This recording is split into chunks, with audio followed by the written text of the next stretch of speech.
Good morning, everyone. Thanks for joining the day three of Mastering Cloud Administration. We've been through day 2 days and we are finally to day three. So I hope you guys been keeping up with the lectures and everything. And if you missed out any of the days or any of the part, we have the recording ready in our YouTube channel. Please feel free to watch it before you join the session after you miss out on a session. And if there is anybody who's still not in the community, be sure to be there. And with that, we had some delay since we were waiting for others to be joining. So, but let's get into the session. Over to the trainer to get started with the session. Hey, thank you, Sirag. So, giving a detailed intro and team, we were waiting for rest of the folks also to join. So, thank you and good morning, good day, everyone. Once again, welcome to Mastering Cloud Administration Training Program. Before starting the session, I request everyone to confirm the audio. Sirag, or so if anyone can just cross check and just confirm the audio. Yeah, the audio sounds perfect. Yeah, thank you. So, let's start the session.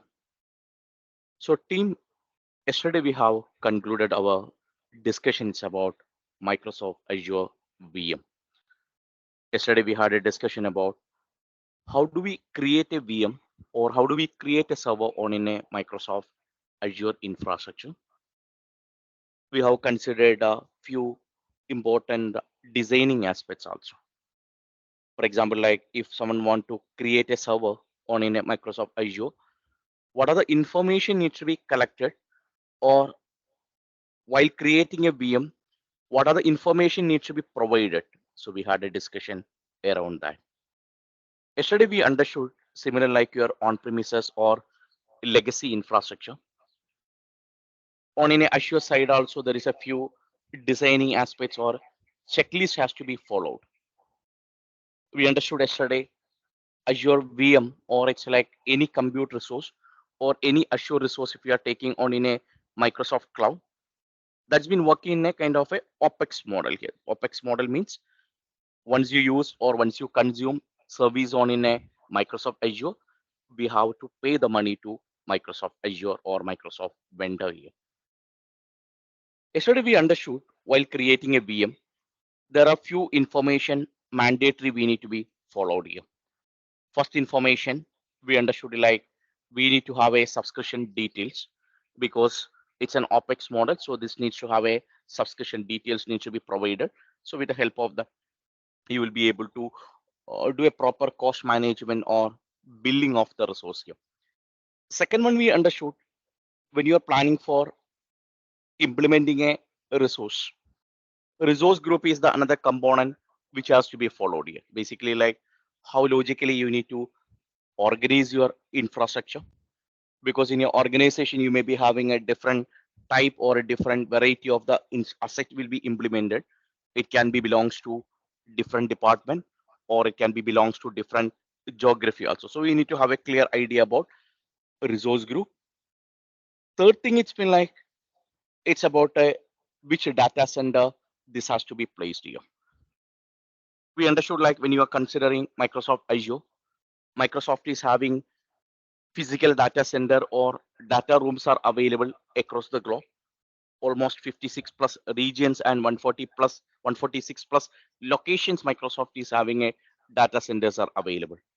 So that's giving a global reach facility or a flexibility to us. It depends upon the customer requirement. It's been easy for us to implement the server on in a different place or a different parts of the globe here. So this will ensure that your latency has been controlled here. So that is the important point all of us need to remember here. So latency is the important point and latency is the key concerns all of us are facing on in a operation role. So that normally it's been avoided or that normally it's been handled with the help of placing a resource on in a nearest region here. So we have a assure region has been available. So when you deploy a server, so this has to be placed near to your nearest region here. That's an important point you need to remember or you need to uh, you need to be take care on in a normal scenario. So you have a different regions are available. With the help of that, you can able to manage here. One important point or one important learnings we had it yesterday, it's been like when you deploy a resource on any region, each region is got a different price tag. So don't expect that whatever resources you are implementing, all the region is got the same cost. No. So when you make a decision on implementing a resource, you need to be ensure that you have been choosing the right resource here. Then you can able to go for the right resource, and you can able to calculate the pricing on into a different this one. So you need to ensure that you are selecting a right resource on in a cloud here. So you need to ensure that you need to have a resource has been available. So and the cost has been it's been vary from one region to another region. That is an important point you need to remember here. Another important point we have been learned, we need to provide a username and password. So while creating a user, so this is a first user needs to be created here. So at the time of the creation of the user, or it's like while creating a user, you may be seeing like there is a first user needs to be provided. So technically that is a username and password normally we are using for creating or connecting to Microsoft infrastructure here.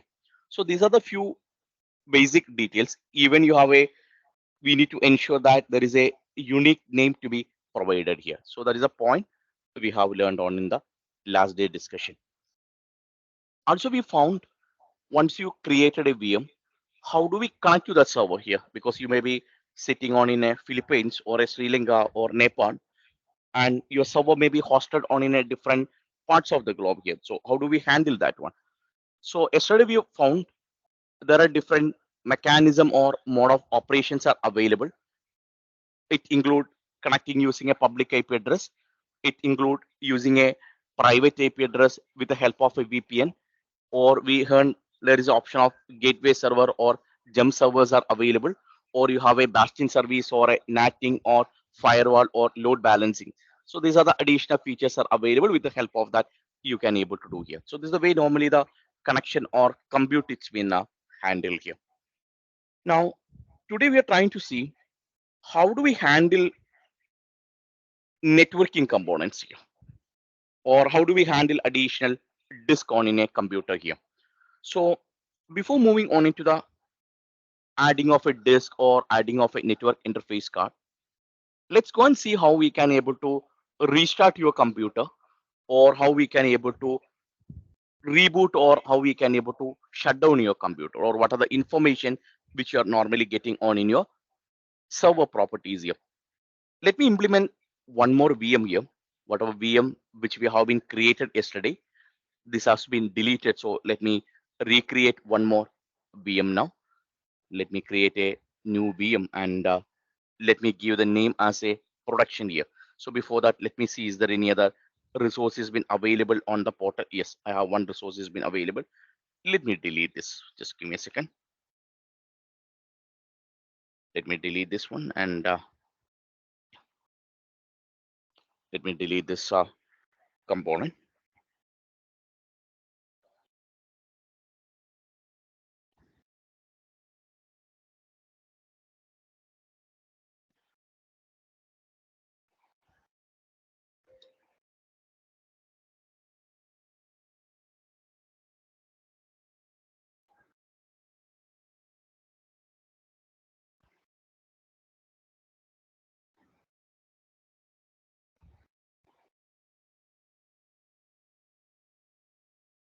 Right now, this existing deletion has been completed. Let me create a new resource here. Let me delete one more resource.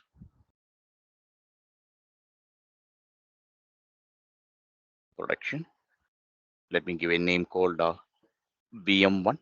Let me give a name called VM1, and let me try to create a server on in a East to West data center. Right now, the server it's been created as a 2016 data center version here. So we'll try to create a VM. Then we'll try to see how to add additional disk, and we'll try to see how to add additional network interface card also. Let's create a simple VM here. Right now we have given few details on the chat on the configuration here, where we have been provided server name and we have been provided details about the first user account here. Right now validation completed and we have been initiated the deployment here. So on the notification area, you may be able to see on the top side, initialization has been started and deployment it's in a progress situation here. Let's wait for this to finish it.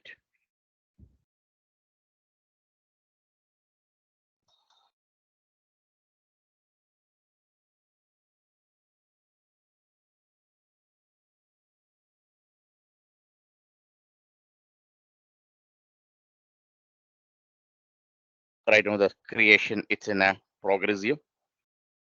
Let's wait for this to finish it.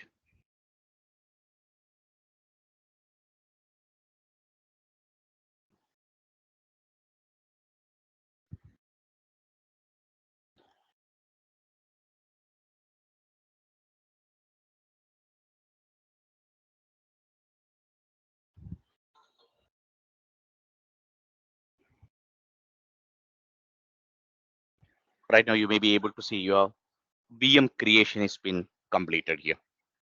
So on the left side of your screen, you have a virtual machine has been available. When the moment when you click on this virtual machine, right side it will be showing you all the VMs currently it's been created inside your account. Currently we have created only one VM here.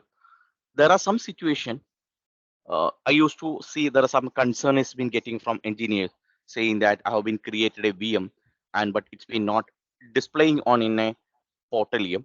So there are two reasons behind that. One option you may be seeing like there is a filtering tab which has been available on the top of your screen. You may be seeing like there is a filtering tab you can able to see. In case if you have not selected the right filtering or the right subscription on the portal, it won't be showing you the right VMs on in the portal here. So you won't be able to see the right VM on the portal here. So that's an important point you need to remember. Second one, there are some situation in case if you have not received a right permission in a Azure cloud infrastructure. Normally we used to use a term called RBAC. You may be seeing like a word called RBAC, that's called role-based access control. So some of the organization may be implemented a governance policy that basically known as role-based access control.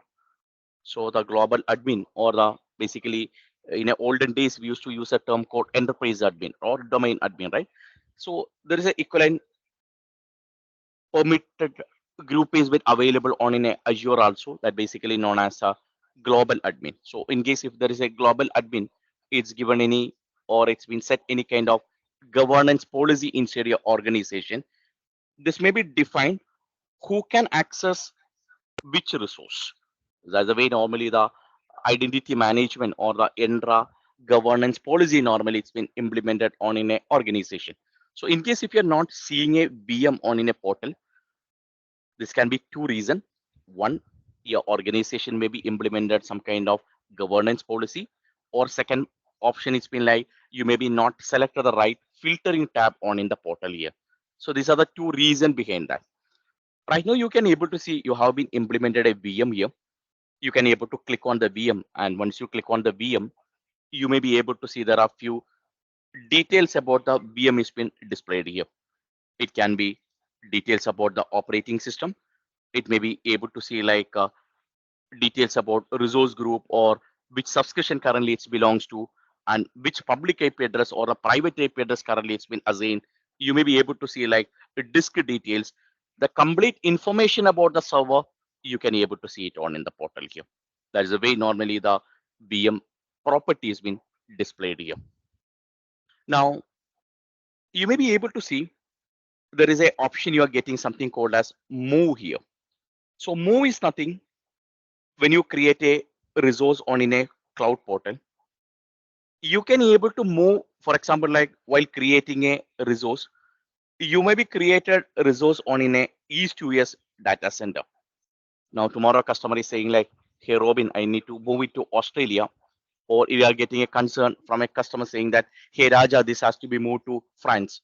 So we need to understand, when you are configuring a resource on in a cloud, you can able to move between data center once you create it on in a server or any resource on in a cloud infrastructure.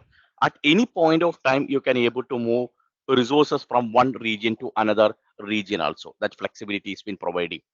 Even this has been allowing you to move between a different subscription also. You may be able to move from one billing unit to another billing unit. You can able to move here. Even this can be moved between a different logical container also.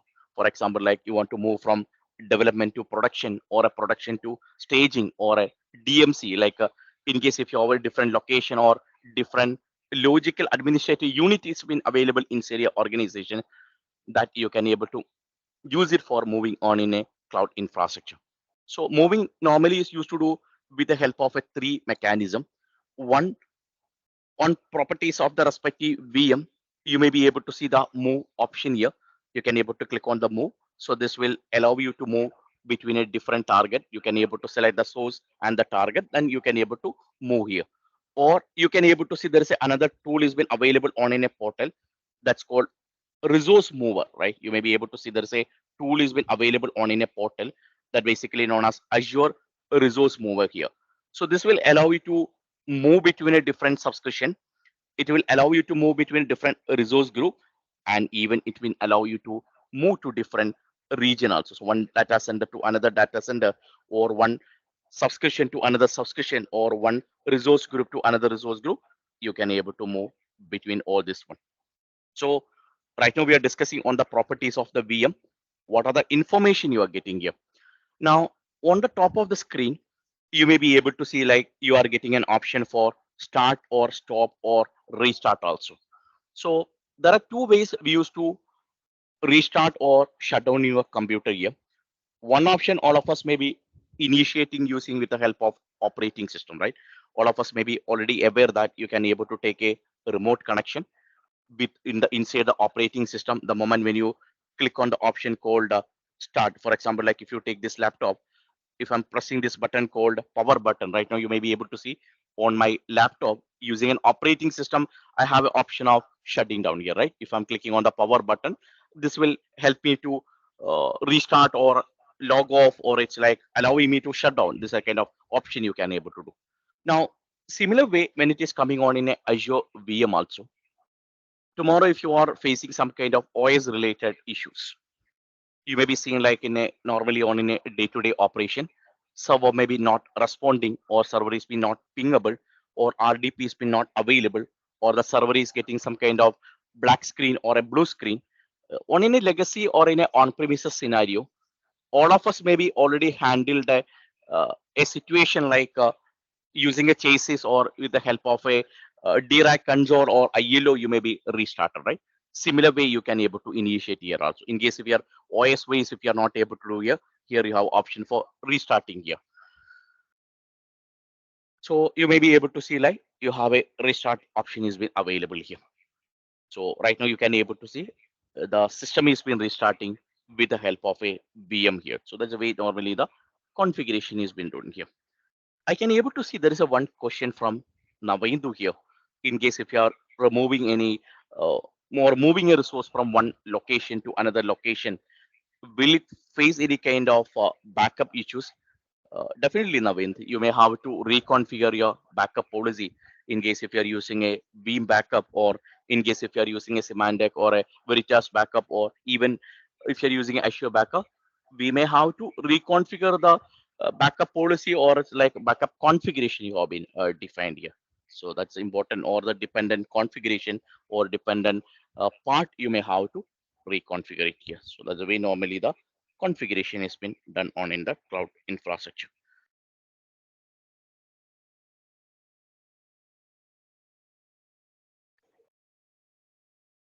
So that's the way normally the configuration has been done here. Let me pause it for just a second. So just trying to get some information for you. Just give me a second.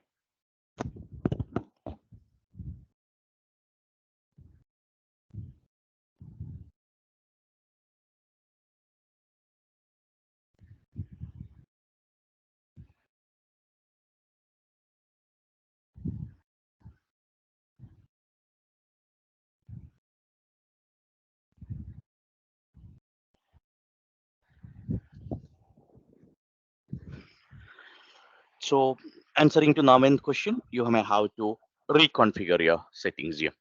So right now on the screen, you may be able to see like we have been initiated a restart here. Right now you may be able to see the restart is being initiated, and that details you can able to see it on in the portal window here. Right now you may be able to see the restarting of virtual machine is in progress situation here. So we need to wait for a minute. Right now the restarting of the VM, it's been initiated here. So technically we are doing a kind of a chases restart here. So let's wait for that. Right now the restart is being initiated. We need to wait for a minute.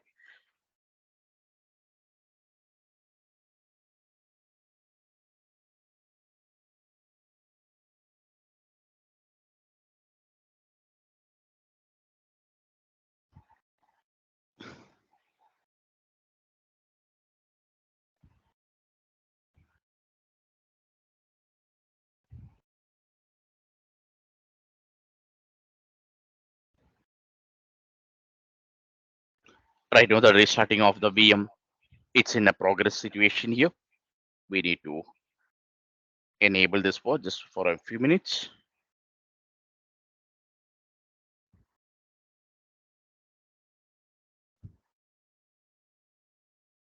It's taking a time seems. Let's refresh my screen here.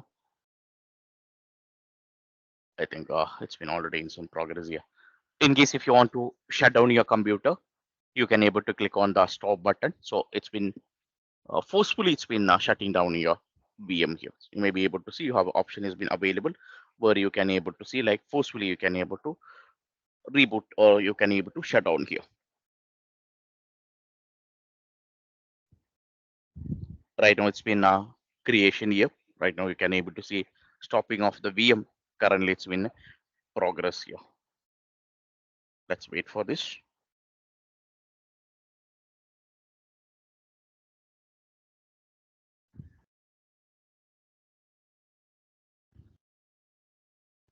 Right now the stopping of the VM, it's in progress here.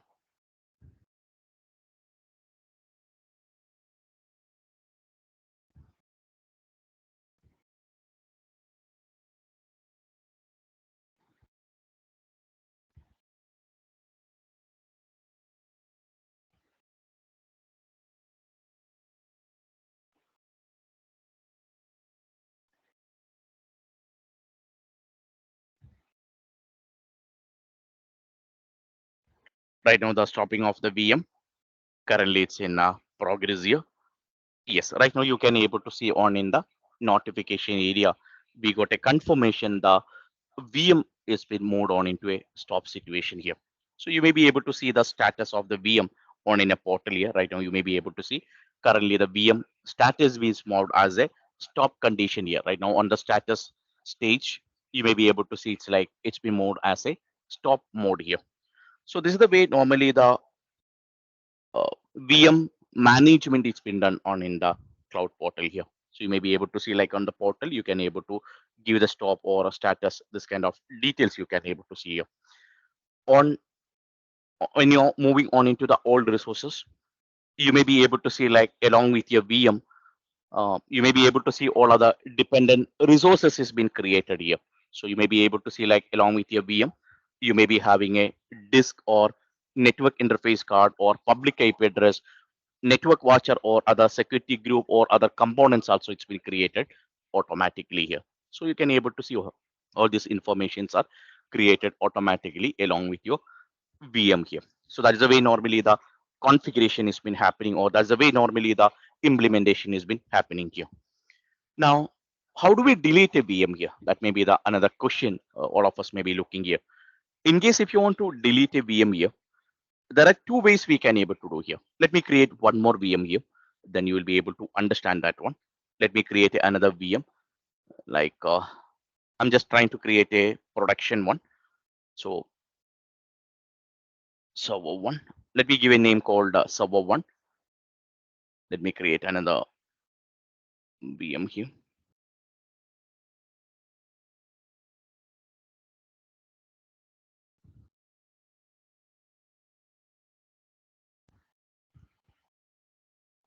Let me review and create one more. VM.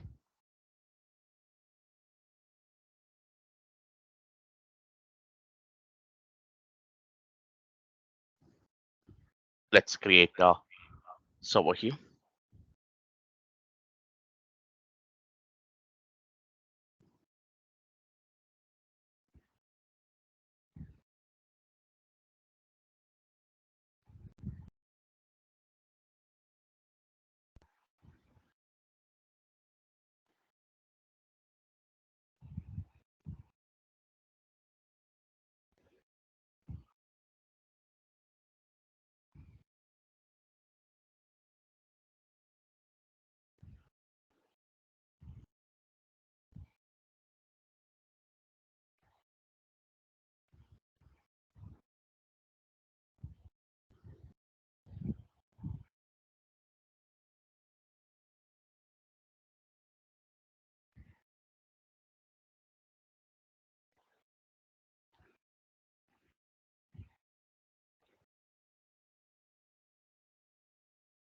Right now, this creation it's in progress here. Let's wait for yes. Right now, you may be able to see your second VM has also it's been created here. So right now, if you go inside the virtual machine, you may be able to see currently there is a two VM currently it's been created here, right? You may be able to see there is a two VM has been currently it's been created here.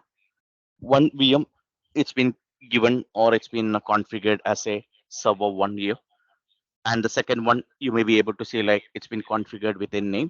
It's called VM1. So this is the two VM. Right now it's been configured on in a cloud infrastructure here. Now, in case if you want to delete this VM, how do we do that? So there are multiple methods you can able to use here. One option like in case if you want to create a VM only using a or you want to create delete only one VM, then you can able to use the Azure portal here. You may be able to see like you have a you can able to select a respective VM details here. On the top of this, you may be able to see there is an option called delete button. So you can able to click on this delete button and you may be able to delete it here. Right now, you may be able to see like you have a delete button is here and you can able to delete here. So while creating a delete, it will ask you, do we need to delete all the component it's been associated here? So for a cross check, normally this needs to provide or a confirmation here. You can able to click the button called delete here. So this technically delete all the component it's been currently associated to VM1 here. So there's a one way it's been configured here. Now, in case if you're deleting a resource group, technically it's a logical container. The moment when you delete a logical container here, for example, like if I'm clicking a production here, technically this will delete all the components including the VM which has been created inside that. For example, like if it is a logical container, if it is contain 100 VMs or a 10 VM, all the VMs or a resource has been currently associated to that, that will be deleted here. You may be able to see like you have a n number of resources has been currently part of that. All that will be deleted here. You may be able to see like all that component, it's been deleted here. You may be able to see like it's been deleted here. So the moment when I'm start deleting here, you may be able to see server one, it's been deleting here, even your VM1 also. So all the contents or the resources has been currently mapped inside that, that will be deleted here. For example, like in case if I want to delete, you may be able to see there is a message is getting like, hey admin, please provide the group name. So completely I can able to delete. So we need to manually, we need to provide the confirmation here. Until unless if you're not manually entered, this is not going to delete anything yet. So you may be able to see this is practically it's been deleting the all the contents inside that one. Right now you may be able to see this configuration is been allowing us to delete inside that one. Right now you may be able to see the deletion is been now enabled here.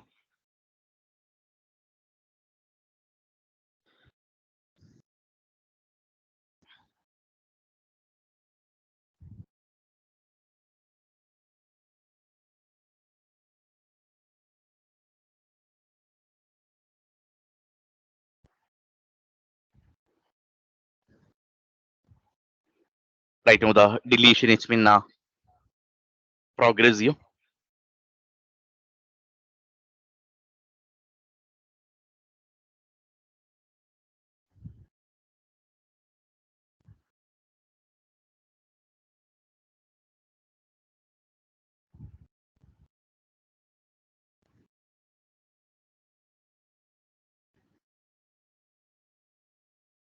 Right now, this creation it's in progress here.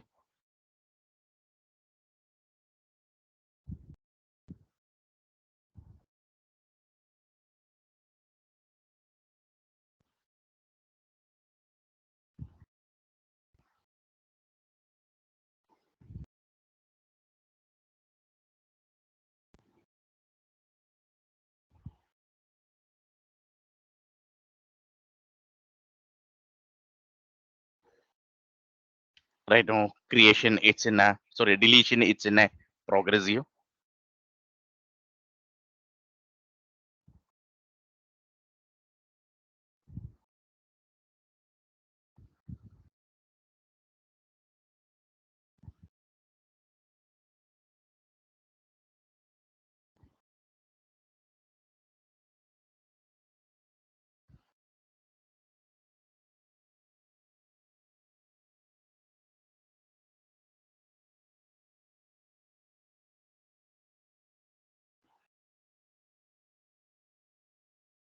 Right now, the decommission almost it's in a progress here because it's been create deleting all the resources here.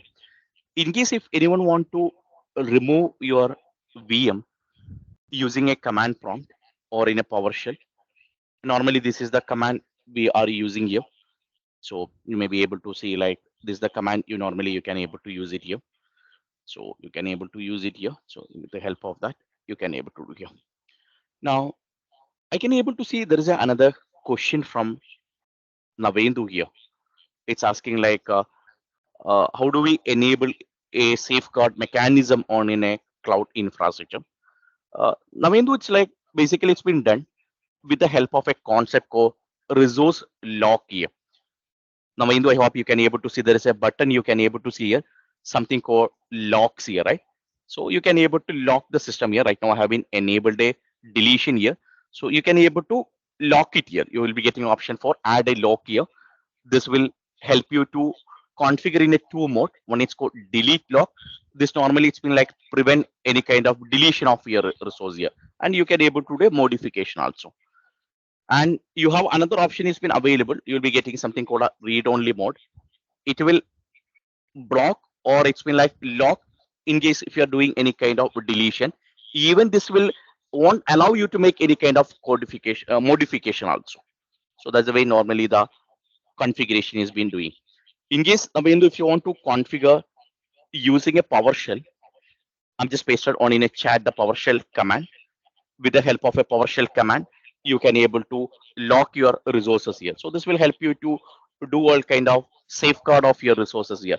In case if you want to lock your resources, like either cannot delete or cannot modify, or we need to prevent from any kind of accidental deletion, this you can able to do here.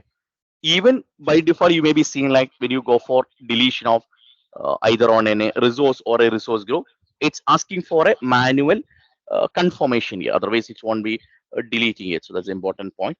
All of us need to remember here. So,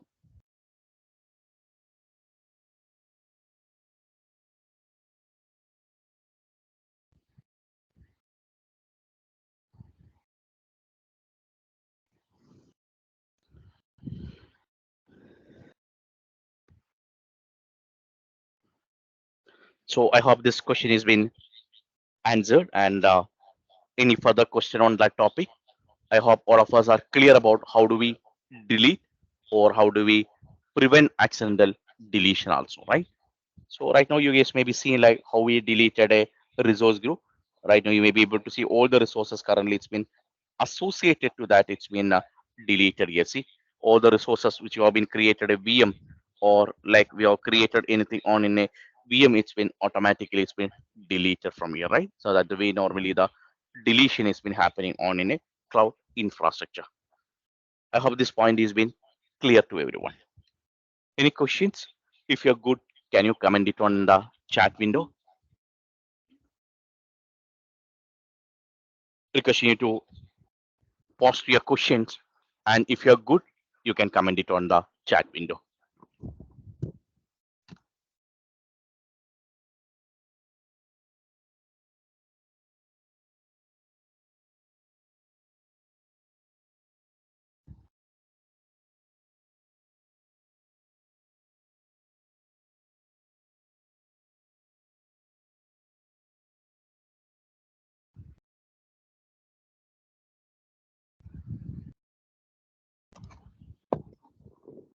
I got only one confirmation on the chat window, waiting the response from rest of the members also.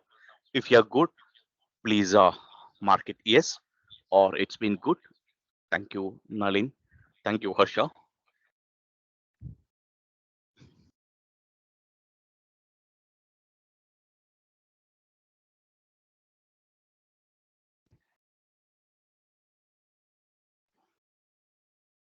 Great. So thank you, team. So thank you for giving a confirmation here. Next, we are going to discuss about how do we add additional disk on in a cloud infrastructure.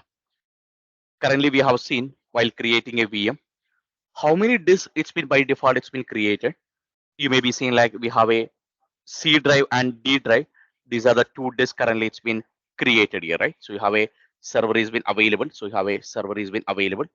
So this is a server is been available, and by default you have a C drive and you have a D drive. These are the two drives it's been by default it's been created.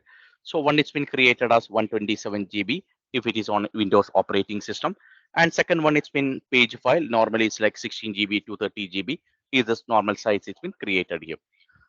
Now yesterday we understood practically we are not supposed to use C drive or a D drive for saving any kind of data inside your cloud infrastructure. The reason it's been like C drive is been not recommended to save any kind of data because in case if there is any OS failure is been happening, that may affect your data which has been available on in your system. Second one, it's been like a D drive, that's a temporary storage or a page file. Basically, like this will not allow you to do any kind of data saving because once you restart your computer, whatever content is been available is that's been wiped out. So that's a problem we are facing on the second one also. So that's the way normally the creation or it's been like um, configuration has been happening on in the cloud portal here. Now coming on into the C drive or a D drive, we understood like we cannot recommend this is for saving any kind of personal data or a customer data or application data. So we are getting a question, how do we add additional disk here? Now the customer is saying like I need to have a E drive to be available with a 10 GB. So I need to use it for saving my backup, or I need to save my application or Oracle database or SQL database. How do we handle that one? So let's go and see how practically we can able to add additional data disk on in your system here. So we are going to discuss about how do we handle that additional disk inside your system here. Right now you can able to see I have a virtual machine is been creating here. There are two ways we can able to create it here. One, while creating a VM itself, you can able to enable additional disk. Second one, it's been like after creation, you can able to add it here. Let me show you both the methods here. Let me create a VM first, then I'll show you how to add a disk after creation here. So I'm just creating a VM here. Let me give the name of the VM. It says server one. Let me create it in a east to west location here. So let me delete this one and create it's non in a east to west region given the username and password. It's given the username and password. It's review and created here. Look like the password has been not taken here.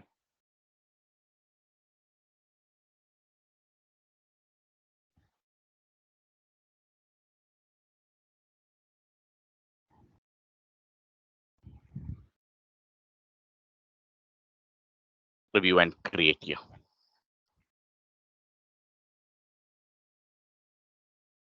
Right now, this creation of VM is in progress here.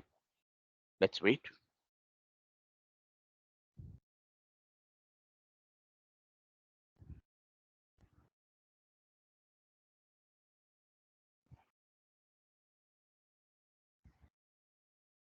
Currently, the validation it's been passed.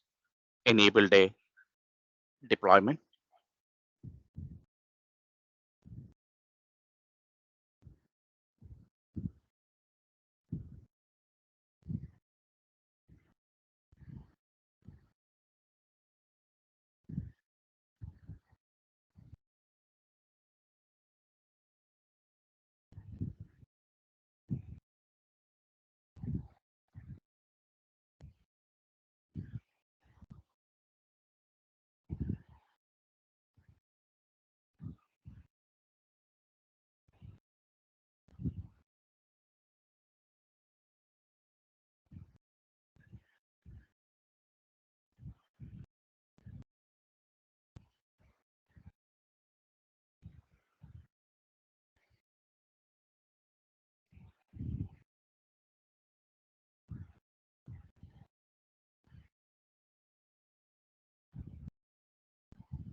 Right now the deployment, it's in progress here.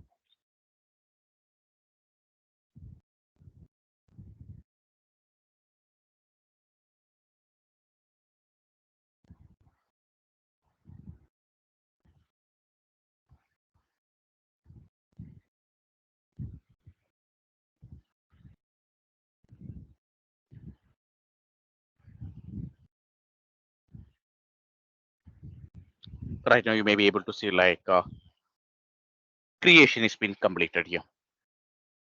Right now you can able to see server is been configured with a name server one, and it's been created on in a east US location here. Let me connect to the server here. Let me see practically how many disks currently it's been created here. Then we'll go for adding additional disk on this server here. Let me type mstsc. So that is the component, or that is the command normally we are using. Just type this one. Enter the username and password which have been provided while creating a VM. I just given name code trg admin. Just give the password which have been provided. Right now we are just trying to connect it here. Look like the password has been not taken.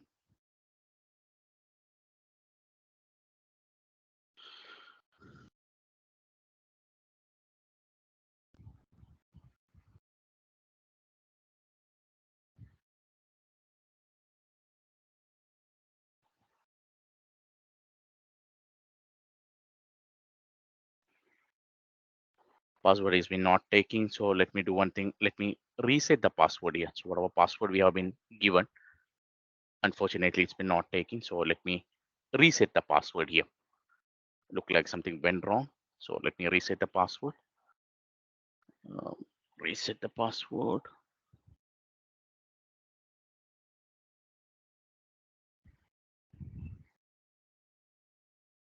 Password has been updated. Let me reset the server password. That means basically the first user password which have been created. It's been not taken. So restart it.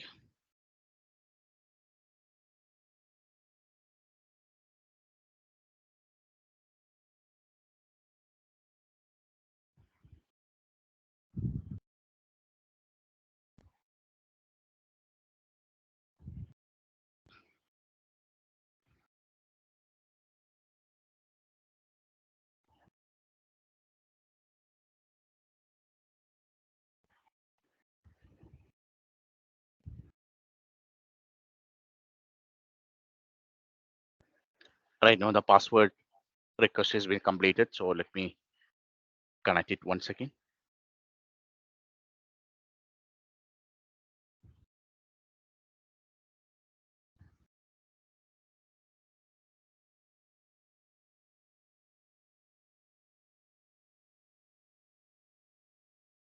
I think password public IP address is wrong.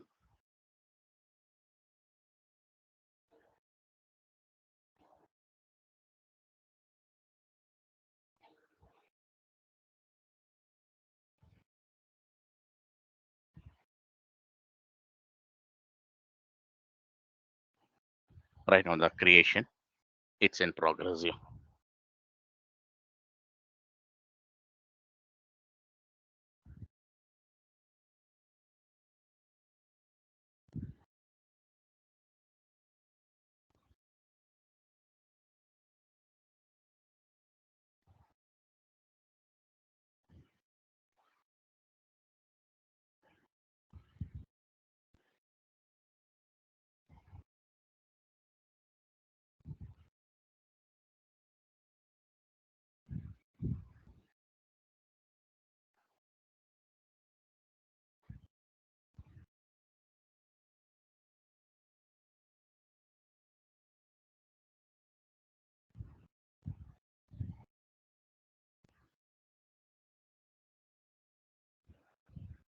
Right now the server has been loaded here. Let's wait for this to complete.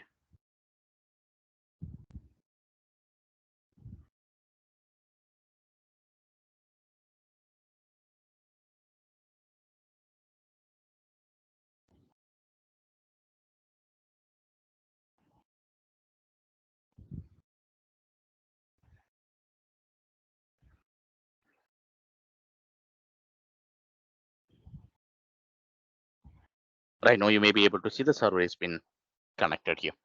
Now, let me go inside my computer here. You may be able to see there are two disks currently it's been added here. You may be able to see if you go inside the server here, there's a two drive it's been currently it's been available here. One is a C drive and the second one it's been like a D drive here. Now the customer is saying no, I need an additional drive because I need to add additional components or additional data inside my system. So right now we are discussing, I already have a VM currently it's been created, deployment has been completed. So after creation of your VM, how do we add additional disk here? In case if you want to add additional disk for any deployed VM, you can go properties of the respective VM. You may be able to see there is an option called disk here. Here you can able to see there is an option called create attach a new disk here. You may be able to see another option here, something called as attach existing disk. I'll discuss about that in a later point. Now, in case if you want to add new disk here, you can able to give the disk name. For our understanding, you can able to give this is for my SQL data, and what is the capacity to be given here, 10 GB. You can able to give all the details here. So it's automatically it's been attached a disk here.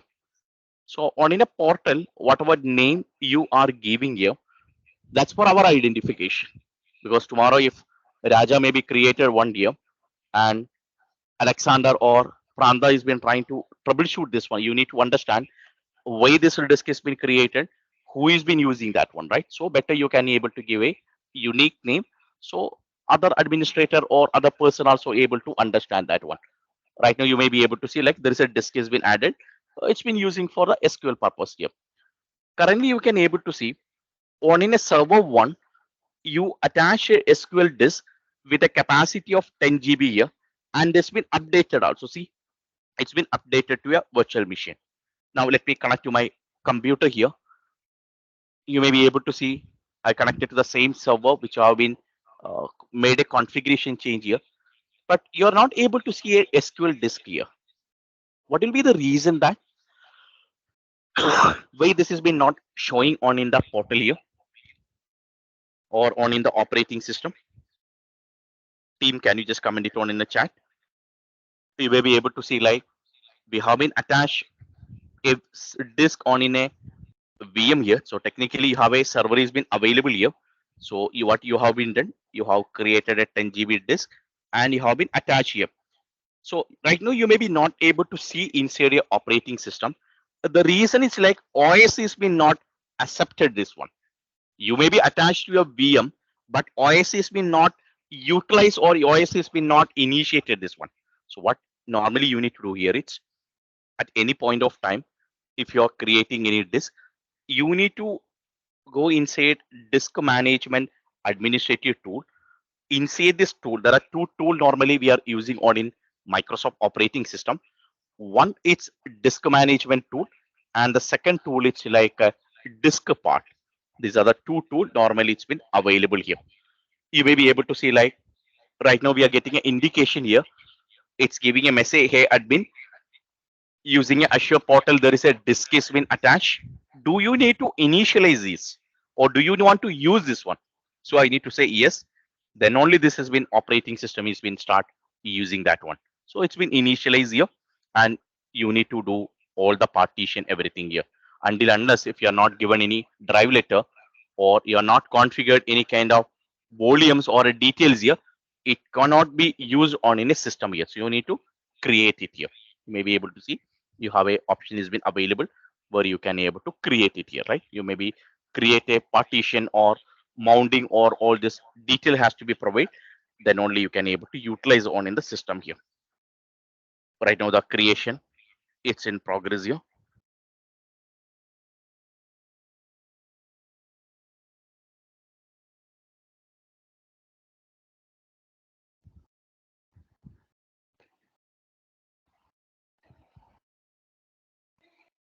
Right now the disk has been created here.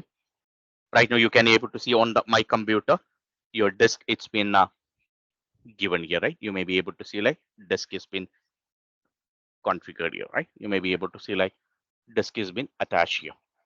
Now this has been done for a VM. which has been already created here. Now you may be having a question: how do we handle a VM, or how do we create a disk while creating a disk here, or while creating a VM here? So in case if you are creating a VM, if you want to add additional disk, you may be able to see there is a tab inside your VM. It's called disk here, right? While creating a VM, the same option you will be getting here where you can able to add additional disk here. So at the time of a creation of VM itself, in case if the customer is been looking for any additional disk, that can be added here. So with the help of that, you can able to add additional disk on in the system here. I hope you are clear about how do we add additional disk, or how do we add additional storage for your system here. Any questions so far?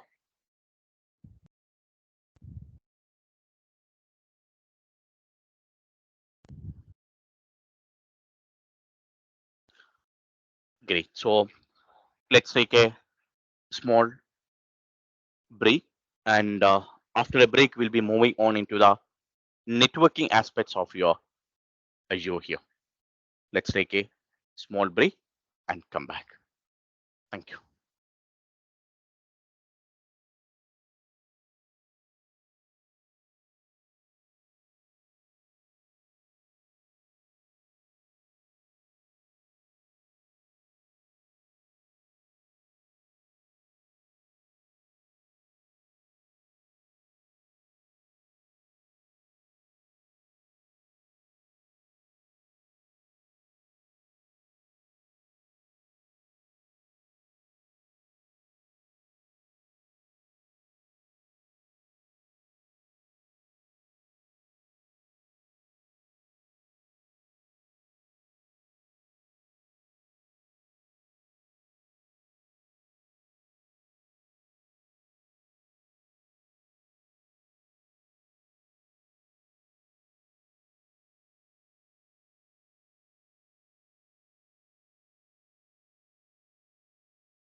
I hope all are back.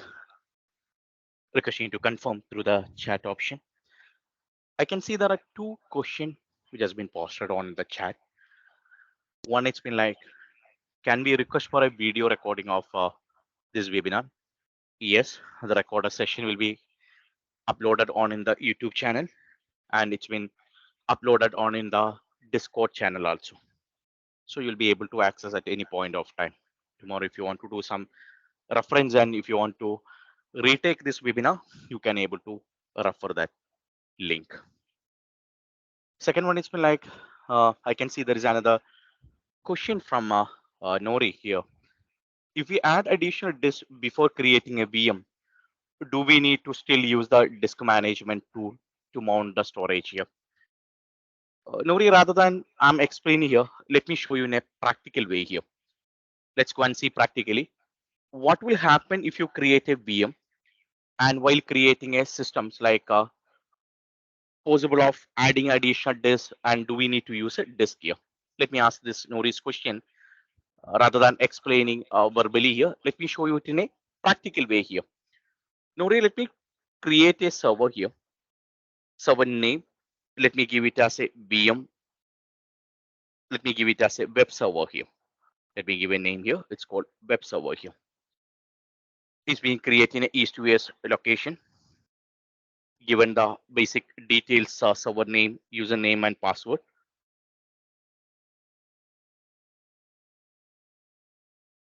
Details is given here. On the disk channel, let me add additional data disk here. Let me give the data name is called Oracle.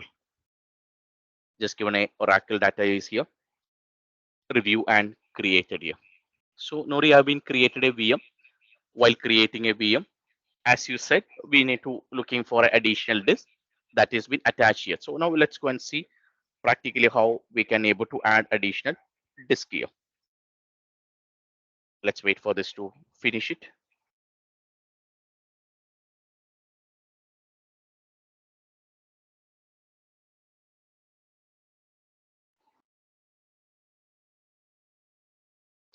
Right now the creation, it's been initiated here.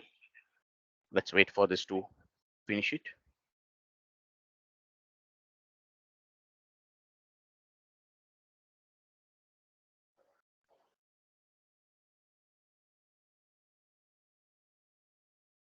Currently the VM creation, it's in progress with additional disk.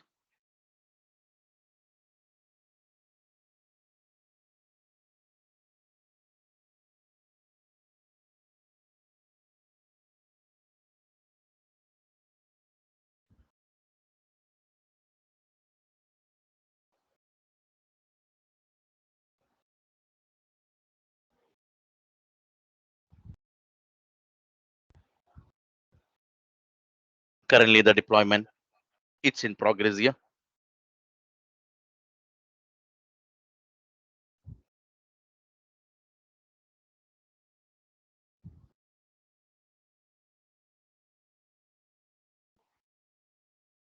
Right now you may be able to see like server is been created here. Let me connect to this VM here. Now you may be able to see your web server is been created here. Let me connect to this server using a RDP connection. You may be able to see like public IP address has been created. Let me go and connect it here. Let me enter the details and connect it here.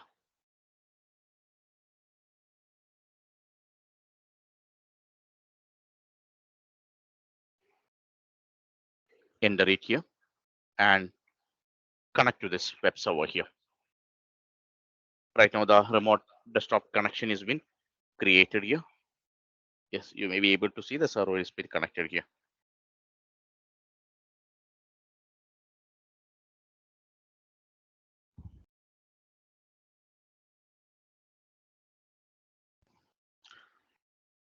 Server has been connecting and it's been validating here. Let's wait.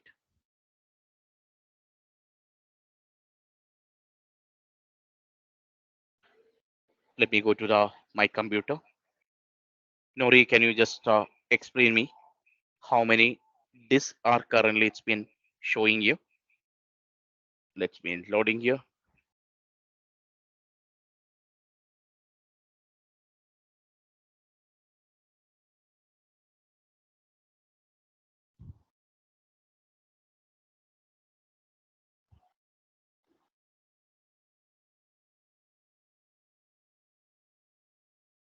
Right now it's been loading here, so we may have to wait for a minute.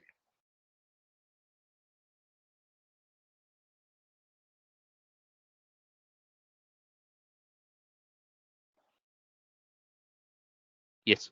So are you able to see your additional disk? No, right? So even though if you added an additional disk while creating a VM or after creating a VM, it's our responsibility to add it on in a disk management tool. You may have to use a disk management tool, or you may have to use a disk part command. With the help of that, you can able to add additional disk here. So you may be seeing like you have an additional disk has been added, but it's been not accepted by the operating system. So the learning currently we have here, even though if you added as part of additional disk or added as an additional storage here, this has to be created like this. So this is the way normally the creation you have to do here. You may be able to see disk 2 has to be created as it is using a disk management or a disk part command here. You may be able to see it's been created like a disk 1 or a disk 2. So this is the way normally how to create it here. I hope Nori your question has been uh, clarified, right? So any questions or any further question on top of that? I hope you're clear about the concept here.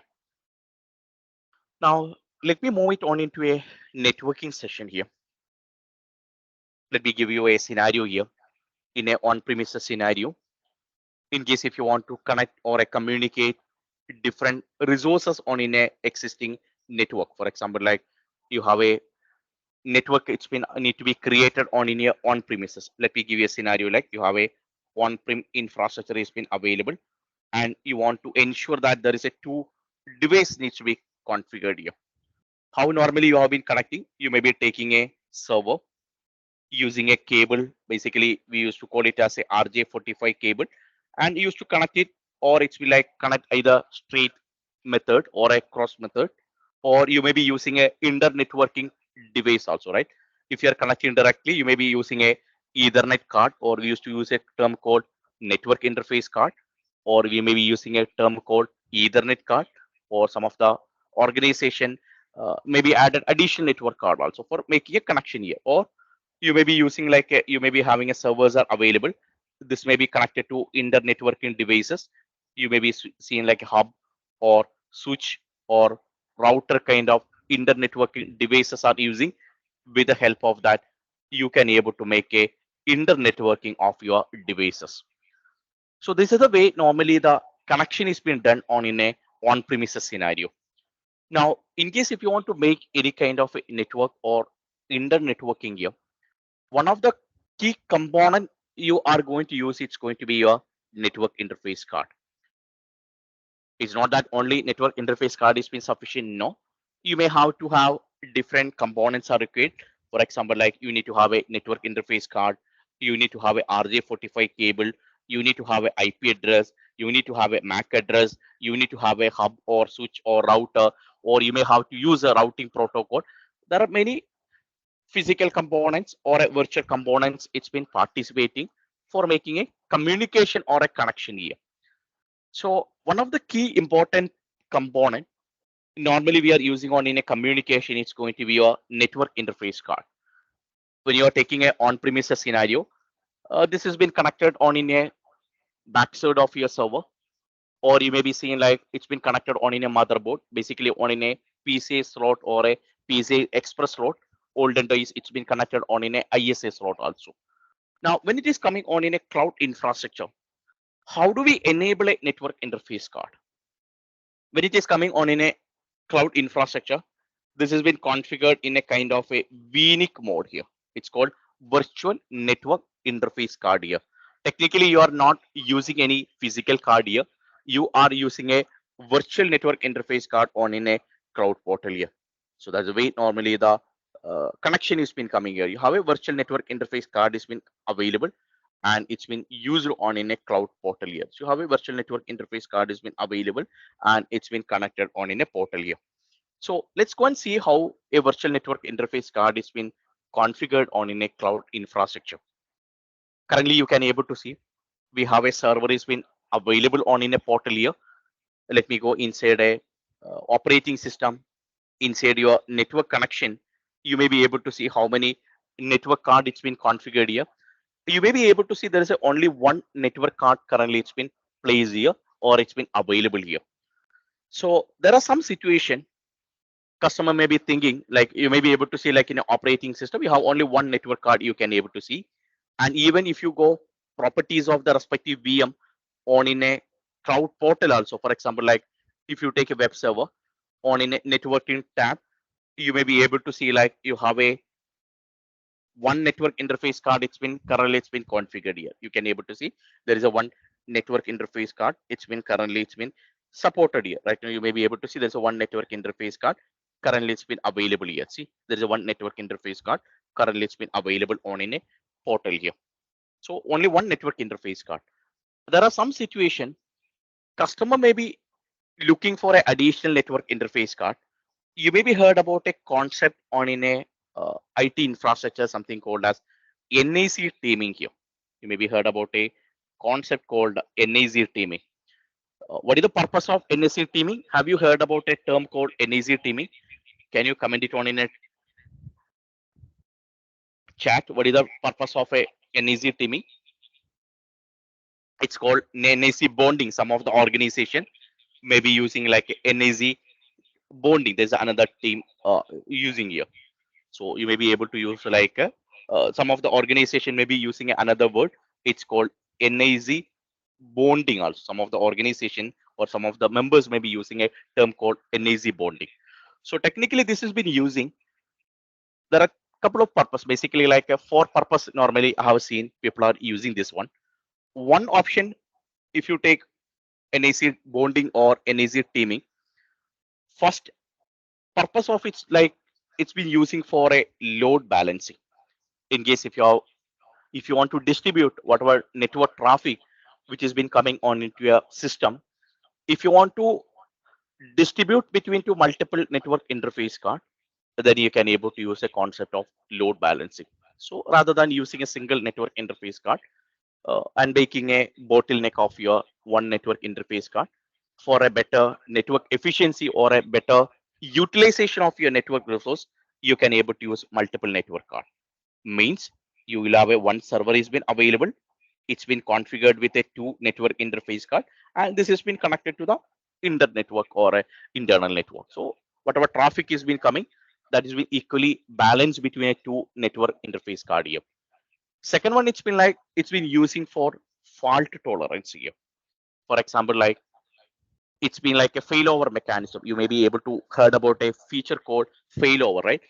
In case if one network card is been not working, rather than making a business impact or it's like a application impact, you can able to use another network card and ensure that you have a alternate mechanism has been available where you can able to do a recovery, or if you like you can able to do a failover mechanism here that will ensure that automatically whatever traffic has been coming, that's been switched to a second network interface card.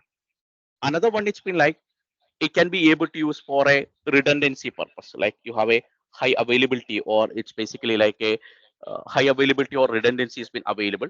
So in case if there is any kind of a outage has been coming, automatically it's been like it can able to switch or it can able to configure high availability here. And you can able to provide a network throughput also, like in case if you have a in case if you want to increase your network bandwidth. Normally we used to use a word called throughput. You maybe heard about a word called throughput here. So in case if you want to increase the aggregation or increase if you want to increase the overall network bandwidth or a throughput, particularly like whenever you need to have a high performance network is needed, where basically like in case if you are using a large scale data transfer, then that kind of a situation may have to use for a uh, throughput option. With the help of that, you can able to uh, add additional network configuration here. You may have to use that one. So that's the way normally it's been it's been configured yet. So let's go and see how do we handle additional network interface card on in a cloud configuration here. You may be able to see like you have a resources are available where you can able to configure additional network card or additional options here where you can able to add additional configurations here where you can able to configure additional network interface card when where you can able to add network card here. Let me show you how practically it's been done it on in a cloud infrastructure here. In case if you want to add additional network interface card, you need to go inside the respective VM here. For example, like I want to add additional network card for my web server. You can able to click on the web server and on the portal, you can able to add here. You may be able to see like you have a additional network interface card has been available where you can able to add here. For example, like you have option is called networking here. On the networking tab, you may be able to see there is an option you are getting here something called as attach network interface card or detached network interface card. In case if you want to attach or a detached network interface card, right now this option is in a grayed out mode or basically like in a disabled mode. The reason it's been like currently the VM are in a running condition or it's in a live condition that the reason this option is in a disabled mode here. So technically at any point of time, if you want to attach or detach here, we need to ensure that your VM it's been moved in a stop mode. So at any point of time, in case if you want to do any kind of reconfiguration of your VM, we need to ensure that there is a proper change request or downtime you have been received from your application owner or a business. In case if you are not received, you cannot do this activity here because this need a downtime because your server has been moving on in a stop situation. So there is a downtime is been needed. Then only it's been going on into a recovery mode here. So or it's adding of the server here. You may be able to see like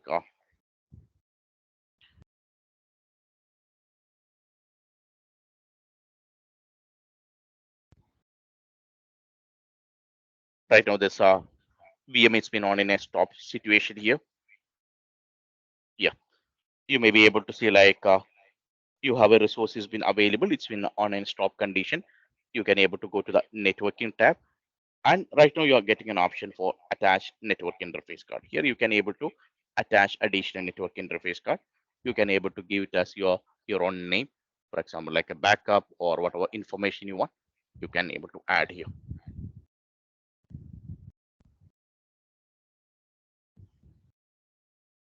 You have been added attach here.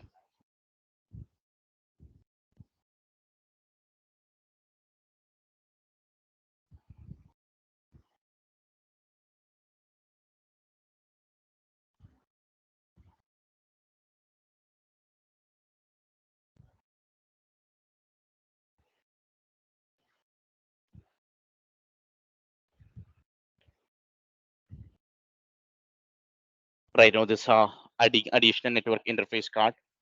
It's in progress here.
Right now you may be able to see like attaching of network interface card has been completed here.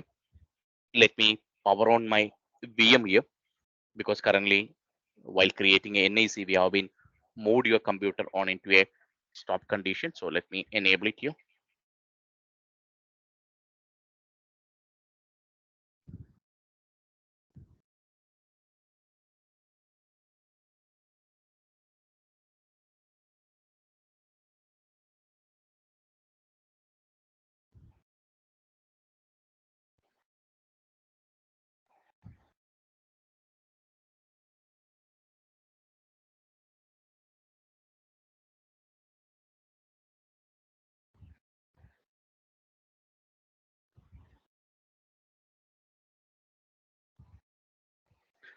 Right now there is a enablement. It's been progress here. Let's go and connect to this server here. Yes, right now it's been connected. No, this is not, this is the first server. I think 43, right? This is 43. No, this is a separate server.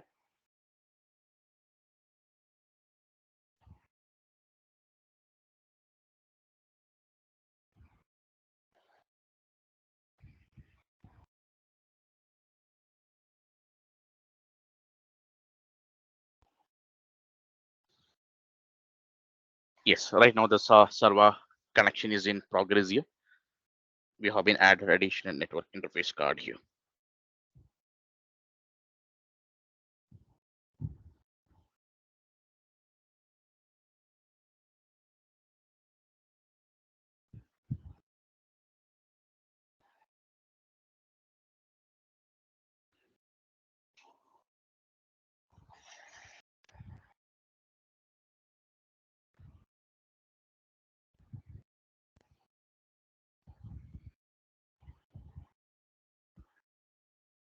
Right now this creation it's in progress here. Let's wait. Yes, let's go to the network card properties. Right now you may be able to see like there are two network card. Right now it's been added here. So technically whenever you need additional network card here, you can able to add with the help of Azure portal, but we need to ensure that the server has been on in a stop condition, then only you'll be able to add it here. Now you may be able to maybe having another question. What is the maximum number of network card you can able to add it here? So when it is coming on into number of the network card, it's been completely depends upon what is the size of the VM you are selecting here. You may be able to see currently it's like a B2 or it's like a, B1. These are the kind of the model you may be able to see, right? So you may it's completely the vNIC. It's been supported on in a Azure VM. It's been completely depends upon what is the model you have been it's been supported here. For example, like if you're using a D-Series or a D-Series or E-Series, it's been supporting up to 4 network interface card. In case if you're using like you may be seeing like size if you are selecting here, if you go for the like selecting a size here, or you may be seeing like while creating a VM, there is one option normally we are getting like a size here, right? So what is the number of network interface card which can be supported inside your system? It's completely depends upon the size of your VM here. You may be able to see the size here, right? For example, like if you're using a D series, you may be able to see like a D series or a D2 series. It will support up to 4 network interface card. In case if you're using F series or H series or NV series, it will support up to 4 network interface card. If it is H series, it will support up to 8 in network interface card. So what is the type of the it's the number of the VDIC it's been supported on the system. It's been completely depends upon what is the size of the configuration you're using here, or what is the configuration you're using on Android cloud infrastructure. So this completely depends upon the size of your network here. So that's the way normally the configuration has been happening on in your network infrastructure. In case if you're looking for any guidelines, I can able to give you a few guidelines related to that. Let me post it on in the chat. Give me a second. Let me type it and post it on the chat. So these are the few guidelines you can able to see it on in a network interface card. So these are the few guidelines which you can able to post it on in a or you can able to use it or you can able to follow it on in a cloud infrastructure. Let me pause it here for your questions. You can post your questions on the chat.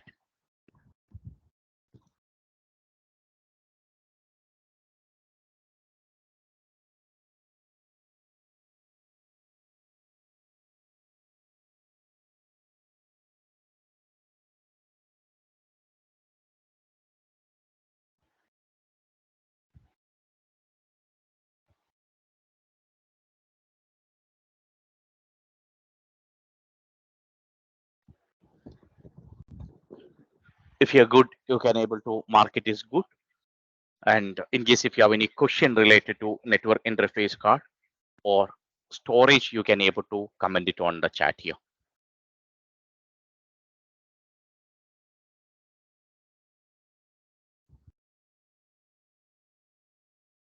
I can see there are 2 likes, so look like it's a positive sign, like we are good to go. So thank you for.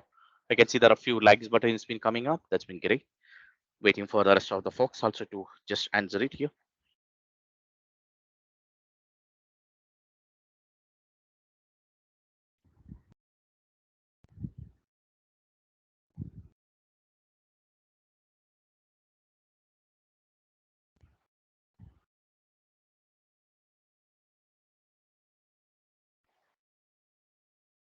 Okay, great.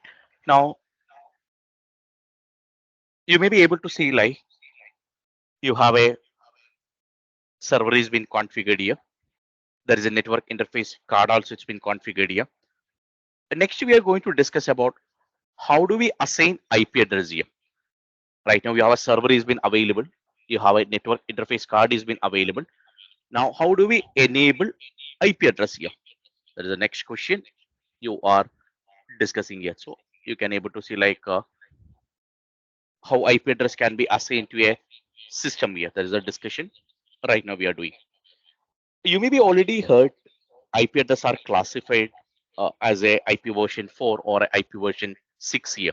So when it is coming on into Microsoft Azure, Microsoft has been supporting IP version 6 and IP version 4 protocol here. So you may be heard about a 2 type of IP version or IP version protocol on in a IT infrastructure. You have IP version 4 is been available. Normally it's got a 32-bit length here, and IP version 6 is normally it's been coming on into 128-bit, and IP version 4 is been normally can able to configure almost a 4.3 billion unique IP address, and IP action 6 is been getting largest IP address also here. Now when it is coming on into IT infrastructure here or Azure infrastructure, it's been supporting both the mode here. It's supporting IP version 6 and it's been supporting IP version 4 also here. Now, let me consider IP version 4 here. You may be already aware that IP version 4 is being again classified into different category here. You may be able to see like it's been configured as a class A, class B, class C, class D, and class E also, right? This is the way normally the classification is been done here. Now, if you're taking a IP version A here, it's been like a 0.002, like 127.255.255.255. And class B, if you're taking like 128.0.02, 191.255.255.255. And class C, if it is considering, it's been coming like 192.0.02, 223.255.255.255, and class D if you are considering, it's been coming like 224.0.02, 239.255.255.255. Class E if you are considering, this has been coming like 240.0.0.2, 255.255.255.255. So this is the way normally your IP version 4 is been classified here. Now, when it is coming on in a real-time scenario, Class E IP address is been normally not used on in a Azure infrastructure because this is basically is using for experimental purpose here. And Class D also it's been not used here because this has been using for a concept of multicast. So technically, when you start creating a resource or when you start assigning any resources on in a Microsoft portal here, technically you are able to use IP address from class A to class C only. Class D and class E has been reserved here. So any IP address which you can able to use it on in a cloud infrastructure, it's been starting from class A to C here. Now there is an organization available in the world that's called IANA. Have you heard about a organization called IANA? So they are responsible for managing of your all your IP address here. That's basically known as Internet Assigned Numbers Authority here. This is basically a US based agency. It's a federal government agency. They are responsible for uh, IP address management globally here. In case if there is any root domain or any kind of internet protocol related activities, been technically it's been managed by the IANA here. So technically IANA is the organization. It's been managing this whole infrastructure or IP related matters across the globe here. So when it is coming on into class A, B, C here, again it's been classified as a two IP address here. One it's known as public IP address and another one it's known as private IP address here. So what INA has been done, they have been classified IP address into two category. The type of the IP address which you can use it on in the internet and the type of the IP address which you can able to use it on in a internally also. So there is a two classification they have been done. You may be able to see one it's been given as a IP address. It's basically like a class A or a class C, and the second one it's been configured as a class B also.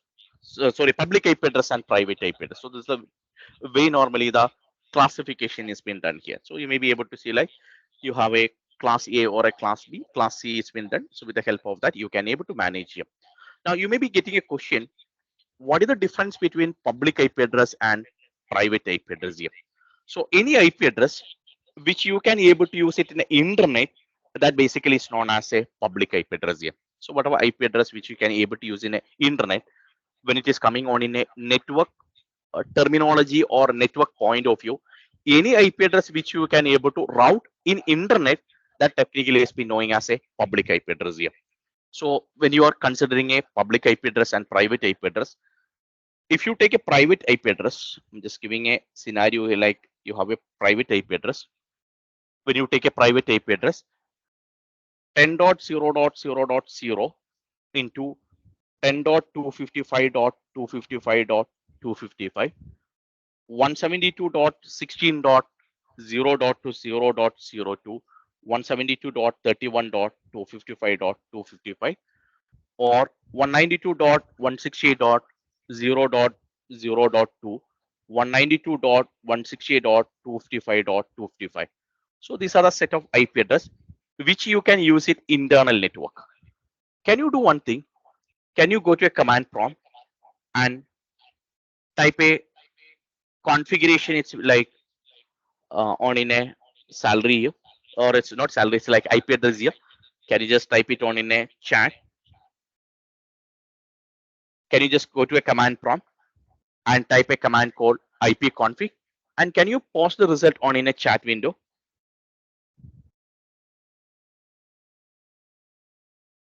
Can you just go to a ipconfig on in a chat and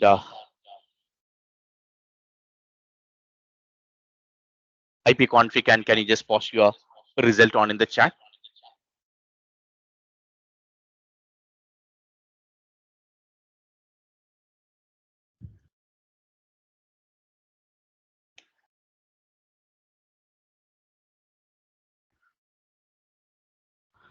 I can see there are few members has been started commenting on the chat.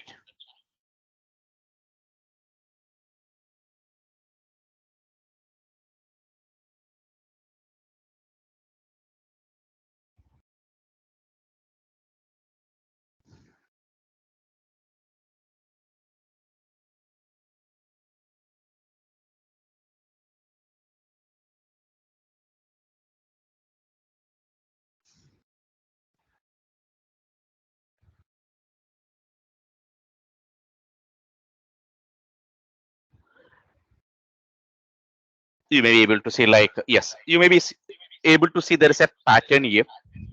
You can able to see like 192 or a 10 dot series IP address. You can able to see it on in a cloud here, right? You may be able to see like there is a configuration has been coming on into a chat here, right? You may be able to see like you have a option has been available here, right? So you may be able to see like there is a configuration has been coming. It's more it's alignment here, right?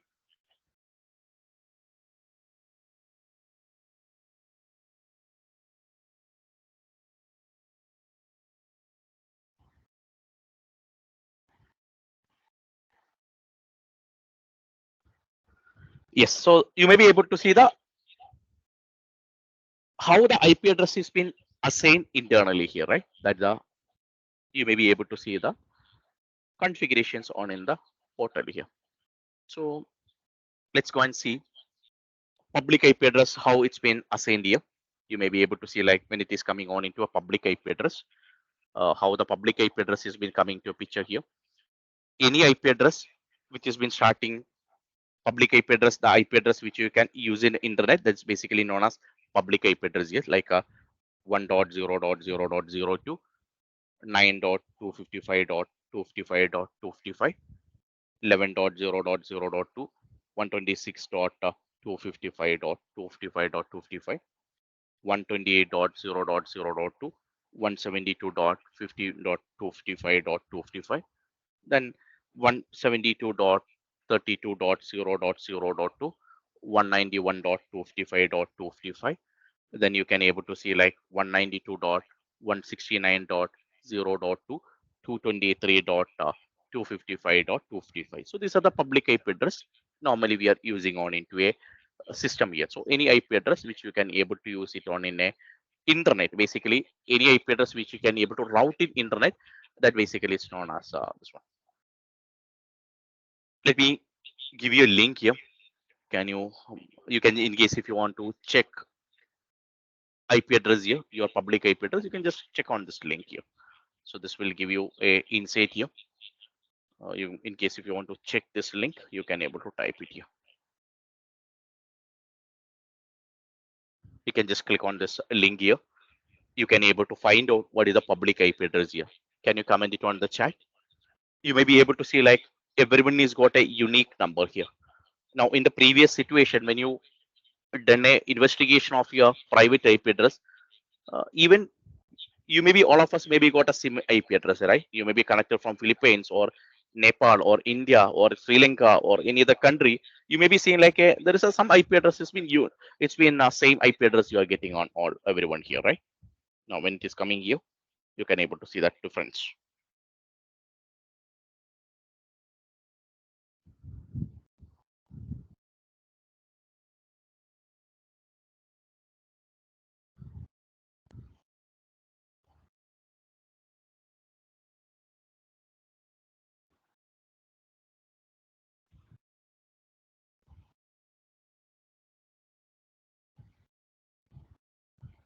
Right now you may be able to see. Yes, I can see few people have been commented here. Are you seeing there's a unique IP address for everyone? You may be able to see some of you guys maybe got 103. Some of you maybe got 60 dot series. Some of you got a 50 dot series, right? So you may be able to see there is unique number. You can able to see it here. So that's the way normally the connection has been coming here, right? You may be able to see like you may be able to see there is a unique number. You may be able to see it here. So if you take a configuration here, you may be able to see there is a unique number has been coming on into a cloud infrastructure. So that is the way normally the configuration has been coming on into a cloud infrastructure. So you are getting a public IP address and same time you are getting a private IP address also here. So that's a you may be able to see public and private IP address both it's been getting here. Now after a tea break, we are going to discuss about how do we assign private IP address to your system here. You may be seeing like in an on-premises scenario, we have a concept of DHCP has been coming here. With the help of a DHCP, we used to assign an IP address here. Now we are going to see how do we assign IP address on into a Azure infrastructure here. It's a long discussion. That's the reason we are just taking a quick break. then we'll go for that discussion here because we need a continuation of that. So let's take a quick tea break and come back. Thank you.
I hope all are back.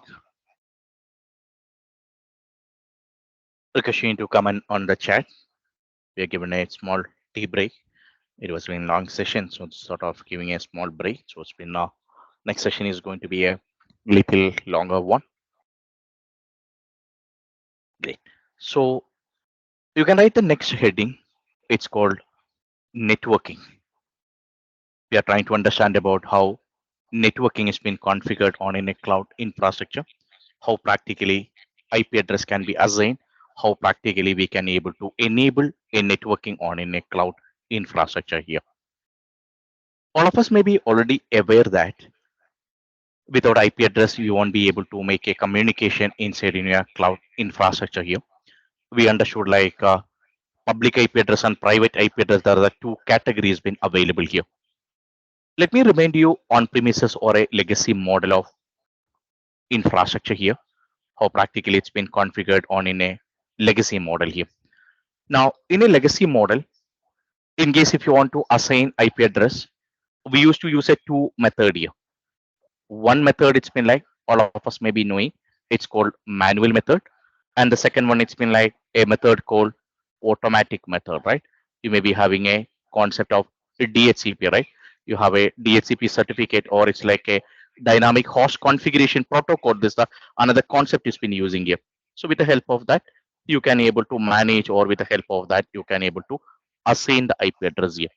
So technically, when it is coming on in a real time scenario, there are on-premises scenario, IP address is assigned with the help of a DHCP server, or with the help of a concept of dynamic host configuration protocol. So this is the way normally the configuration is been done on in a on-premises scenario here.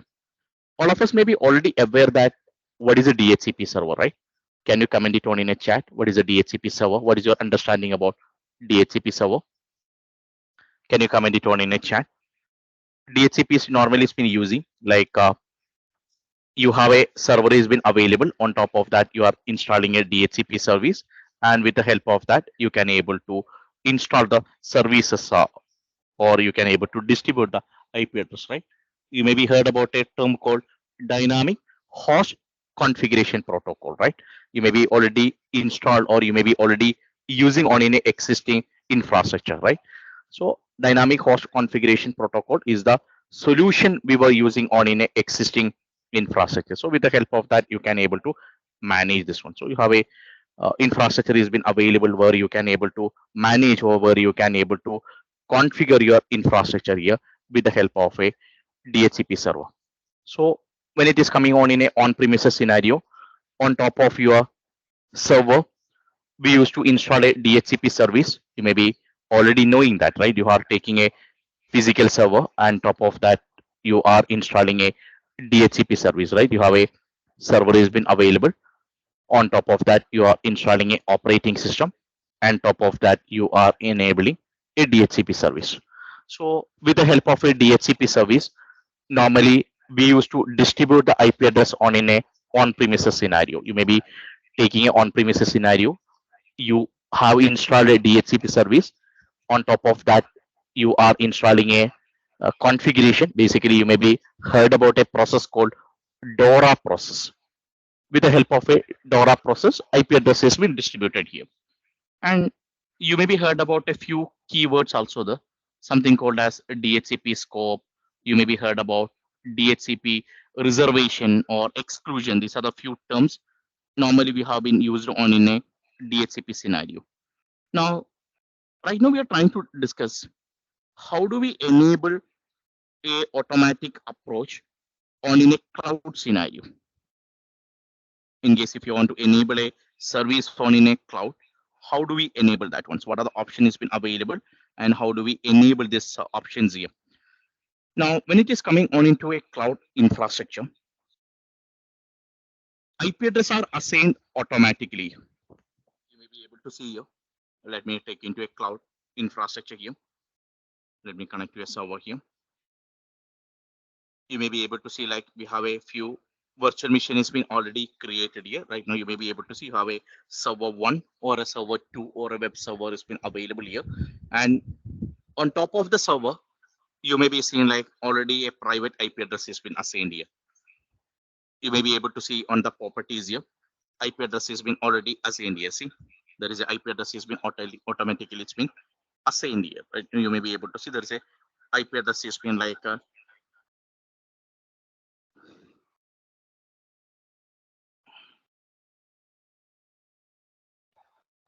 you may be able to see like you have a IP address is automatically assigned here, like a 10.0.0.4. Or if you take another virtual machine, you have a web server has been available here. For this, it's been getting a 10.0.0.5 also. See, so you have a 10.0.0.5 here. So another IP address has been assigned here. Now, how do we enable this one, or who has been assigning this IP address to your system here? So that is a question. Right now, we are trying to understand it here. Now, in case if you want to configure it here, technically this has been assigned by a feature called vNet. So this basically like you have a feature has been available on in a cloud infrastructure that's called virtual networking. So the concept we are using on in a cloud infrastructure that's called vNet. That's called virtual networking. When it is coming on into AWS, this basically known as VPC. When it is coming on into Google Cloud, this basically known as a cloud networking. So these are the feature normally it's been available on in a other cloud providers. So if you take a AWS, that is coming like option has been available. You can able to see like VPC is the component we are using when it is coming on into a Google Cloud. The feature normally it's been using called the feature normally we are using it's called Google Cloud, it's called cloud networking. Windows, it's been known as, or it's like when it is coming on into a Azure cloud, this basically is been knowing as a feature of vNet here. So vNet is the component.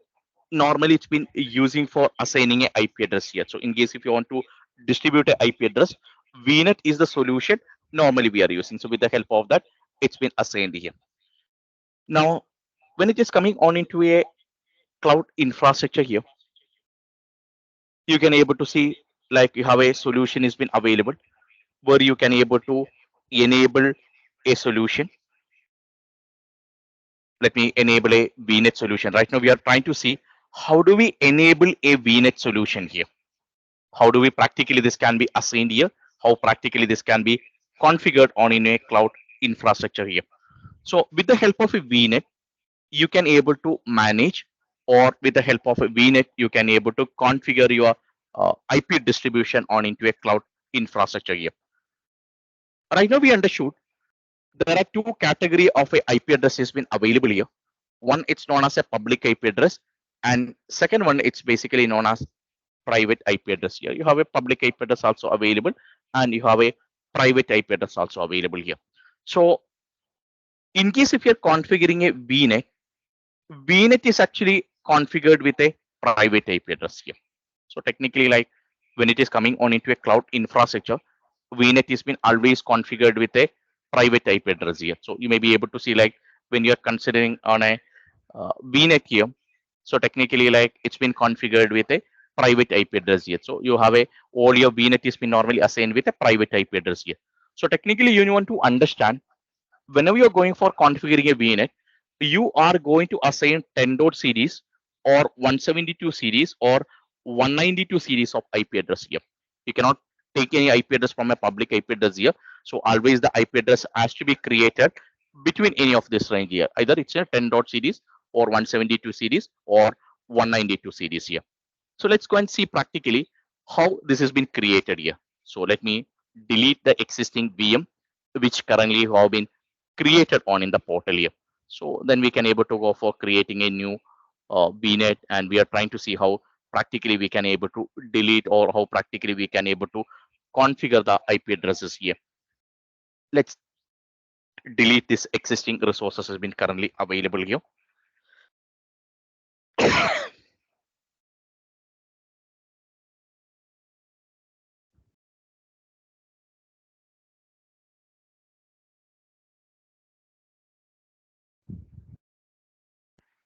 Right, I'm just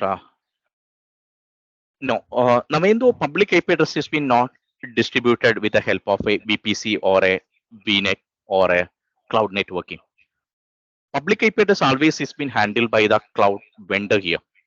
So VNet or a VPC, it's going to be used only for the internal IP distribution here. So this technically what I'm trying to say here, it's only for the private IP address distribution is been handled by your VPC, or it's been handled by your existing infrastructure here. So it's not being handled by the public IP address distribution here. That's been handled directly by the vendor here. So you don't have any role on that.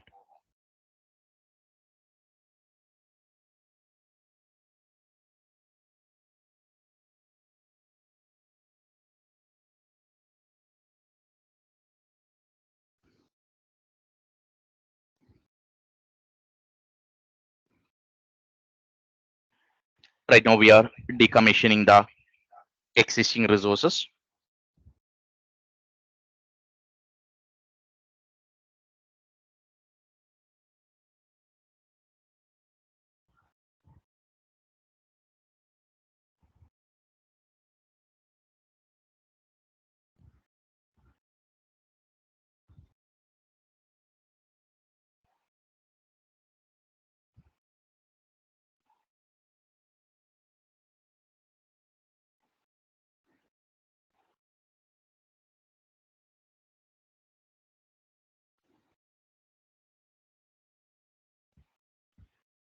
Right now this has been it's in progress here.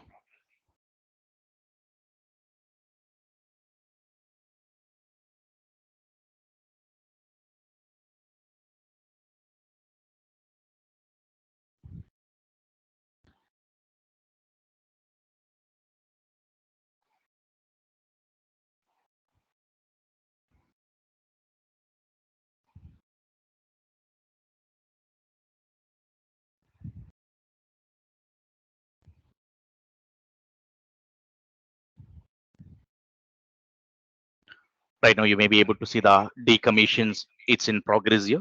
And right now we are discussing about how do we enable a VNet here. Let's wait for this to finish it.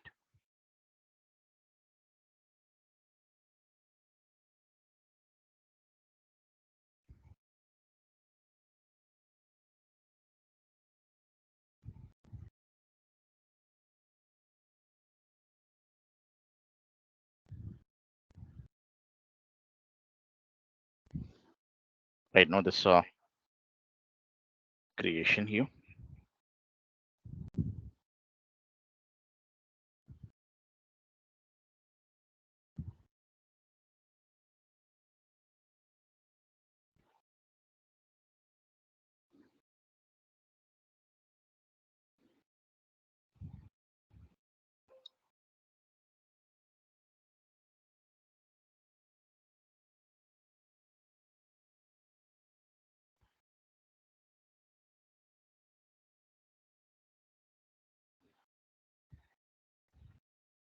Right now this deletion, it's in progress here. Let's finish this for to complete. It will take a minute.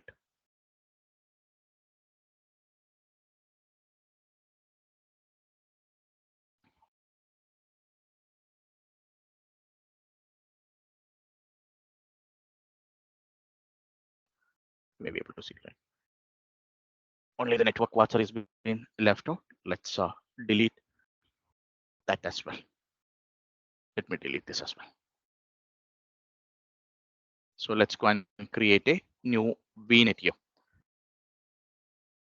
So let's delete. So right now I don't have any resources are available here. So in the system, I don't have any resources are available here. You may be noticed when we start implementing a VM on in a previous situation, we have not configured anything, any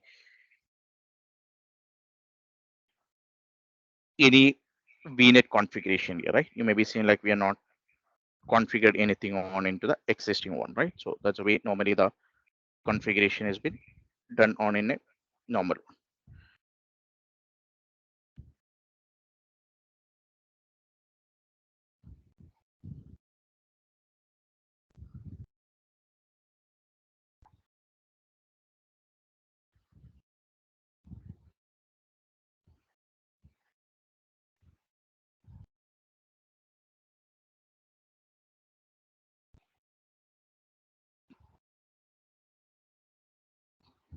Right now, this creation has been completed here. Let's complete the configurations here.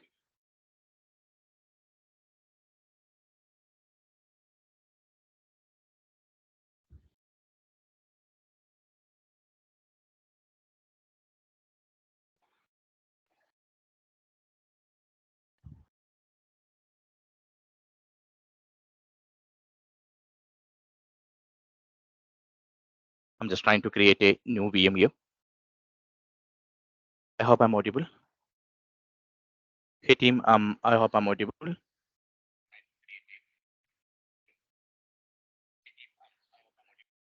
Look like there's a lag has been coming. Let me restart. Give me a second.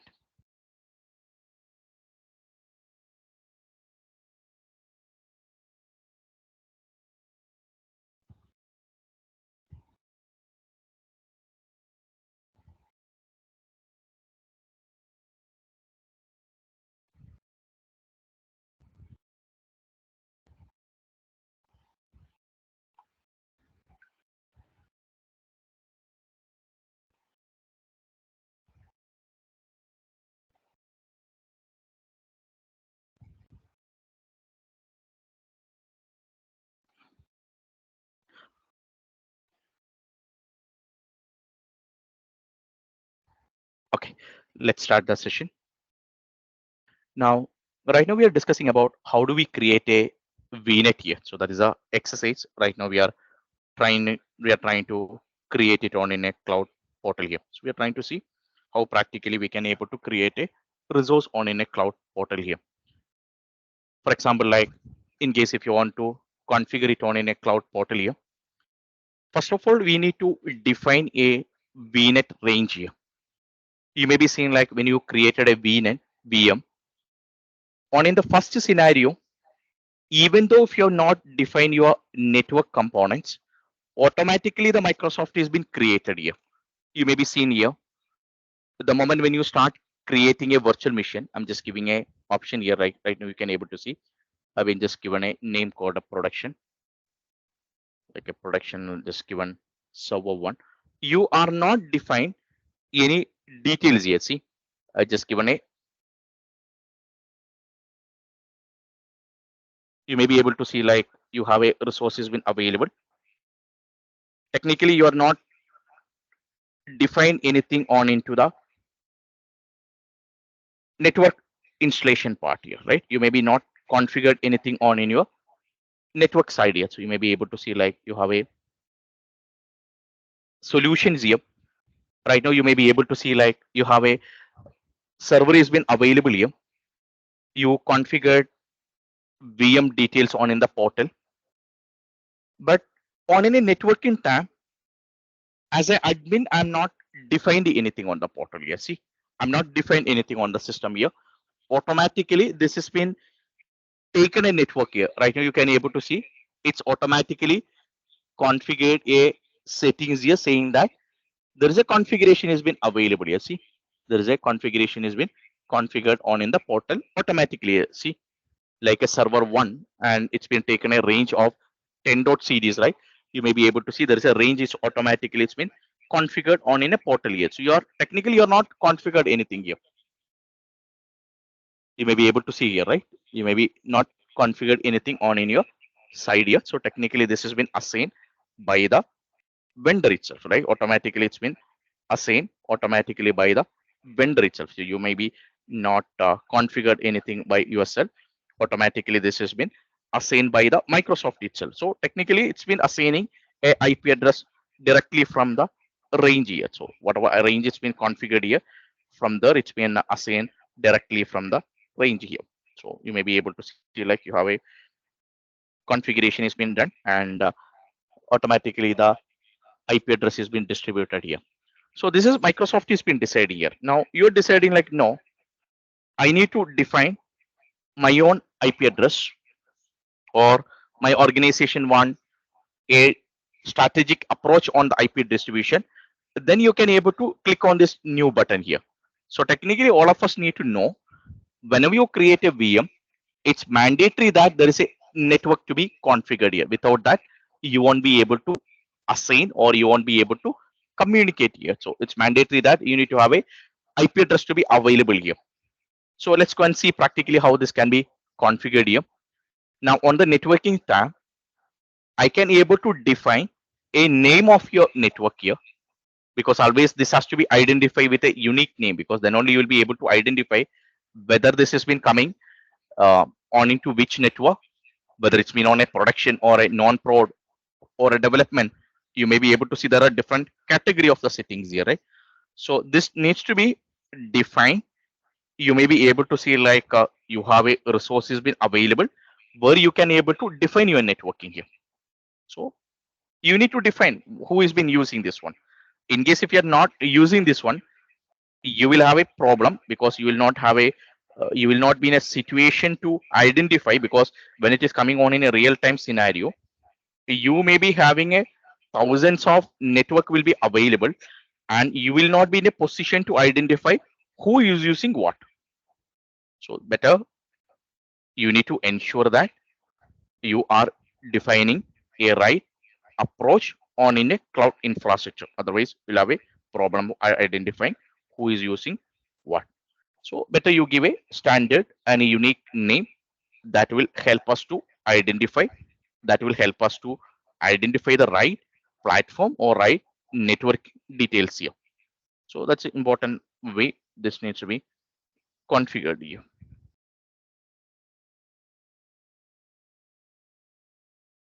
So that's an important point all of us need to remember here. So I'm just giving a range here. So whatever range which we need to give it here, it's completely depends upon uh, it's on the private IP address range here.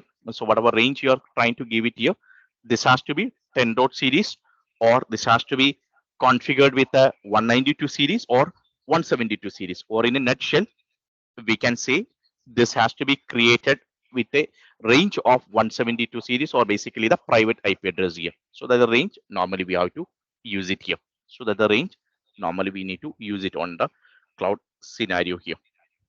So that's an important point all of us need to remember, and all of us need to uh, note down while creating a VNet here. So let me give a details here.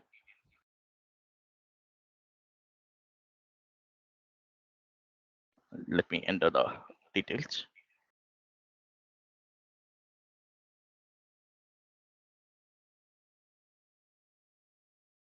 Yes, so I'm just given a 10 dot series, and you may be able to see it's capable to give 65,536 IP address. So technically what we have done, we have created a VNet. Inside this, we have given a range. We are given a range like a 10 dot series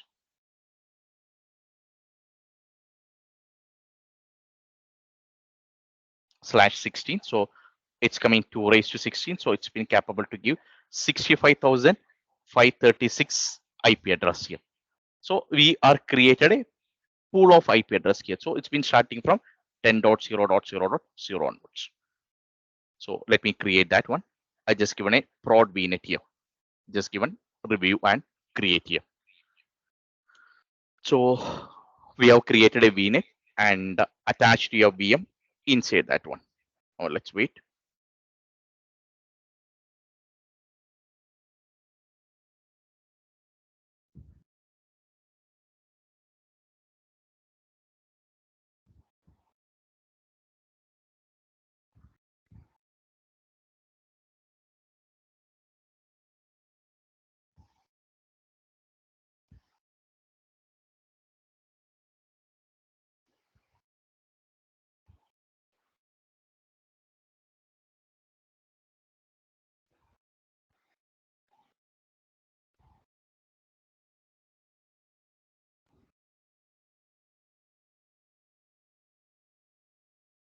Right now it's been configuration. It's in progress here. Let's wait. Validation completed. Create it here.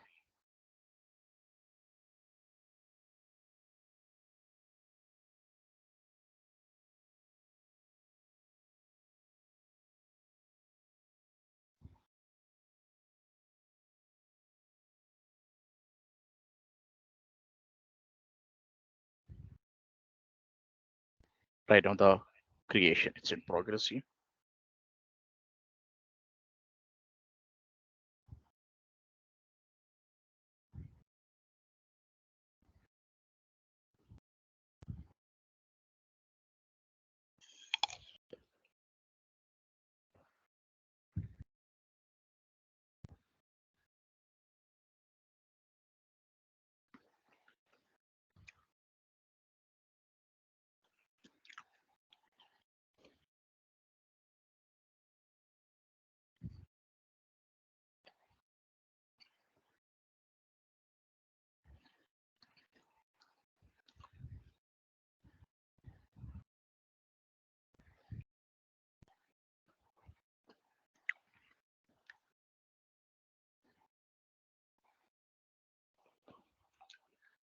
Yeah. Right now you may be able to see you have a resource has been available. You may be able to see like you have a deployment that's been completed here. You may be able to see the first virtual machine. Right now this has been configured server one. Currently it's been associated to the one network here that's called prod vnet here. See, it's been associated to the prod vnet here. Right now whatever network it's been configured here, you may be able to see it's been attached to that, right? You may be able to see like you have a resource has been available and where it's been associated here. So technically it's been associated to the same network here. So you have a resource has been available and where it's been available or it's been connected on into a portal where you can able to map, and technically your server is been going to be part of this prod vnet. You maybe notice we are received an IP address from the pool here, which currently it's been configured. If you consider this 10.0.series here, your first VM, right now this been associated here. It's received an IP address from here, right? You may be seeing like it's given 10.0.0.0.4 here, right? So, so technically, while creating a VM, there is a address pool is been created. From that pool, your IP address is been start distributing here. For example, like if I'm trying to create another VM here, let's create it as a VM2 here, and let's try to create it on in the same network here. Right now you may be able to see there is a network has been created. Which location this has been created? It's been created in a east US location here. Where is your VM is been created? You may be able to key, you can able to see server one also has been created on in a east US location here. Let me go and create a one more VM here. You may be able to see like you have a another VM has been created here.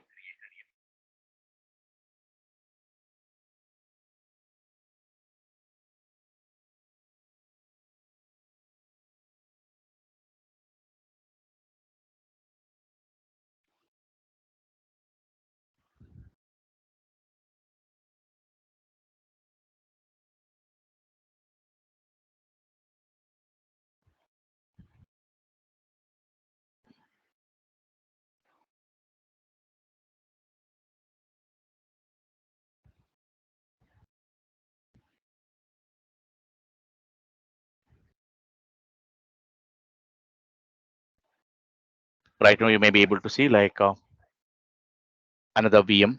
It's been created on in a same location. I'm just given as a server 2.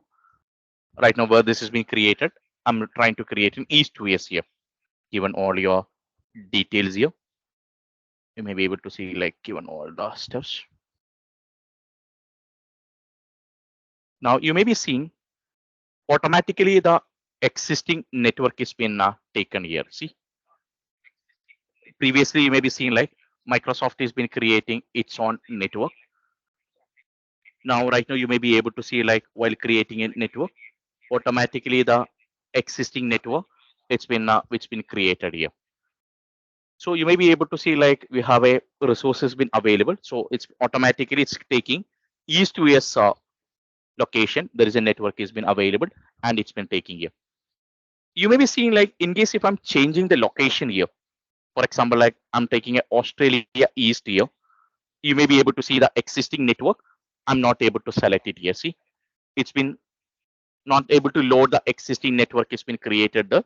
it's been using the new one here. See, it's been like a server 2 vnet here, right? You may be able to see it's been selected a new one here. See, it's been selected new one. So all of us need to remember one important point. Whenever you create your VM and a virtual network, both has to be on into a same location. You cannot have your VM in one location and your virtual network on in another location. So always we need to ensure that your VM and your network has to be on in a same location. So that is an important point. All of us need to configure, or you need to remember on in a cloud infrastructure. So when you start creating on in a cloud infrastructure, please ensure that this has to be configured, or this has been available on both on in the same location. Now, if you go to the basic here, I'm just giving like a east to west location. You may be able to see your network has been automatically it's been taking on the same location. It's been we can able to assign here. Let's wait for this to load it. So it's been taking a few minutes for loading your subnet and rest of the members or the information here.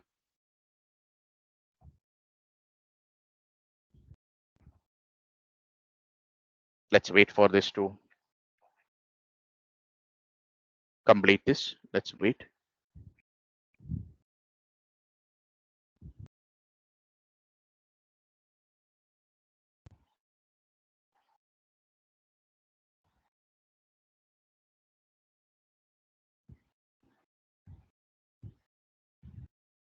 Right now, the subnet creation has been over. Let's review and create it here. Let's create this VM here. It will take a few minutes.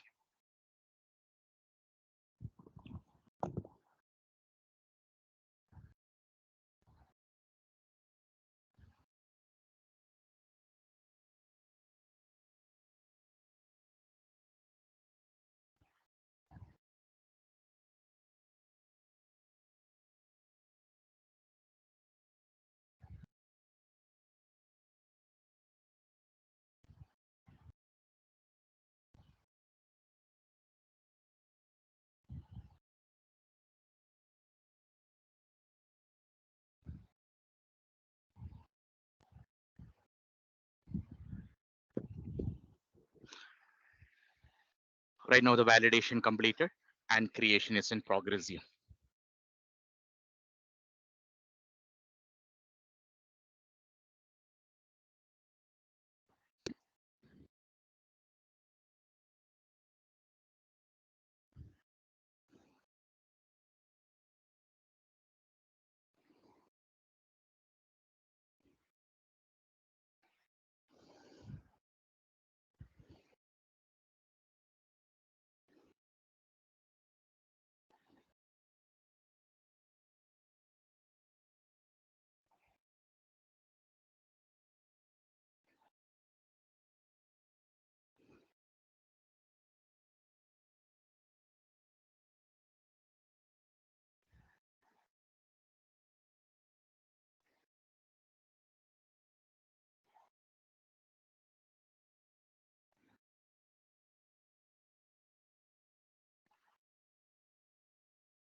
Right now, the deployment it's been completed here.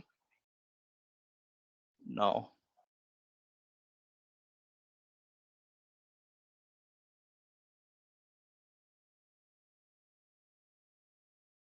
right now the deployment it's been over here.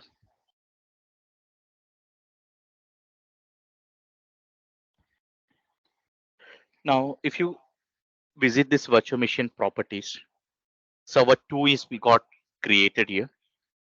Now, on the properties here, you may be able to see this has been attached to the same data center, and it's been attached to the same prod vnet network here. And you may be able to see like this has been assigned with a 10.0.0. Another IP address like 0.5 here. Previously, it's got 10.0.0.5. Now it's 0.4. Now this has got 0.5 here. So you may be able to see like there's another IP address has been assigned here. So that's the way normally the configuration has been assigned on in a system or in a Azure infrastructure. So basically from an address pool, IP address is been distributed here.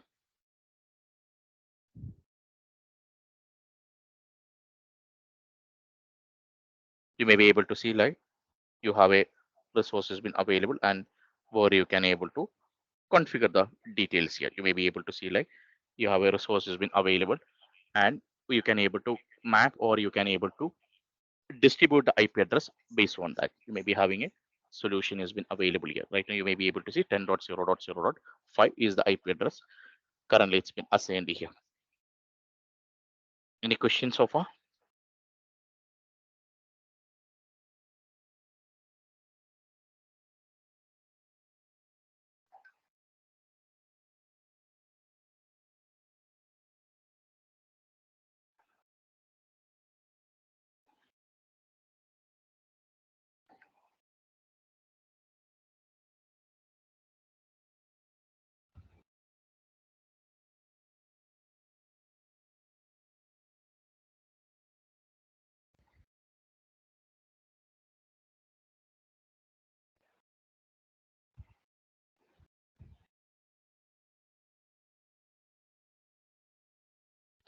Right now you may be able to see like 10.0.0.5 it's been assigned here.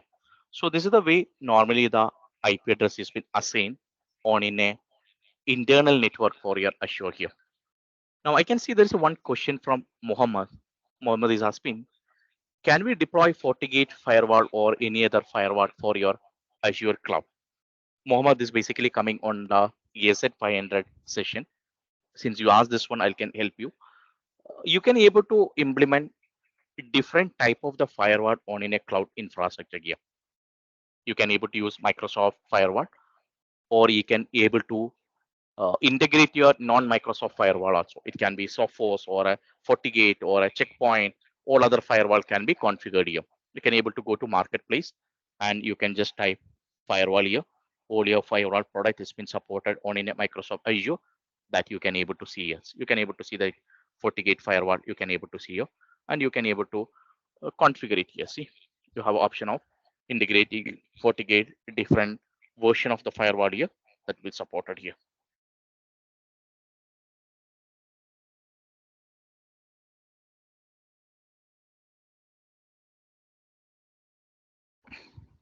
I hope Mohammed, you are clear about this question here, right? So, yeah, so technically you can able to integrate all the resources on in a portal here. It's been supported.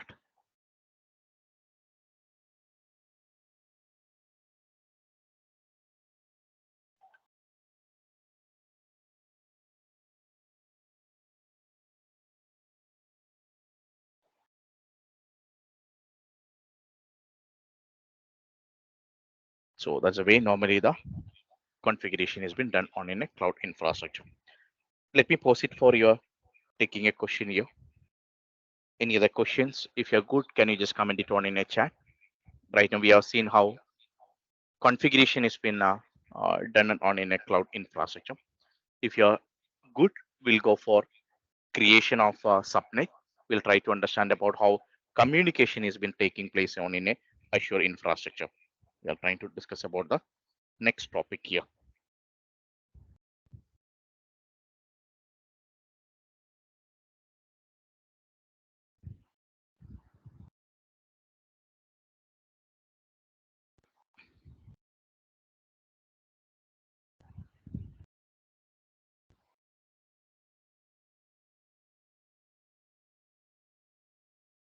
If you're good, you can just comment it on in the chat.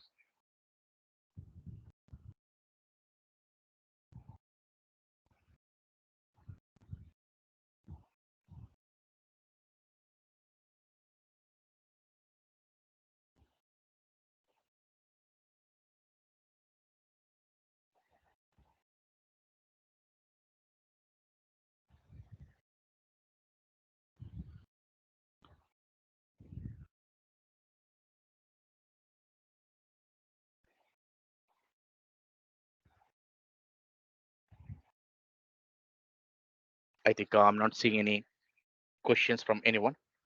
Now, right now we have seen how IP address has been assigned on in a cloud infrastructure here.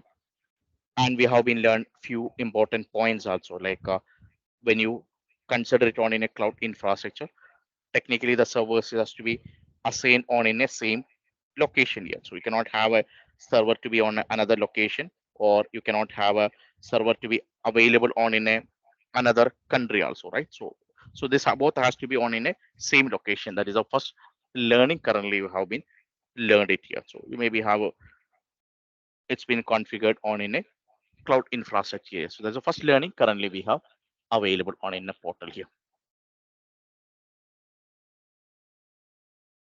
So that's the way normally the configuration has been configured on in a Microsoft portal here. So now let's go and see how practically the IP address has been assigned here. You may be seeing a pattern here. When you configure a IP address using a vNIC, the first IP address right now you're going to get it from 4 dot series here. See 4 dot, and the second one it's been like it's getting 5 dot series here. Let me give you one more example here. Let me create another network here. For example, like on in another region. Let me create it on in another country here, like a virtual machine.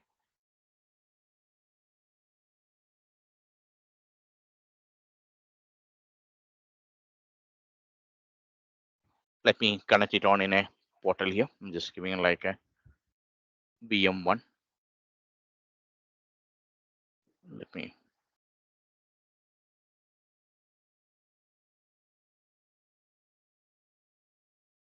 Let me give another network here.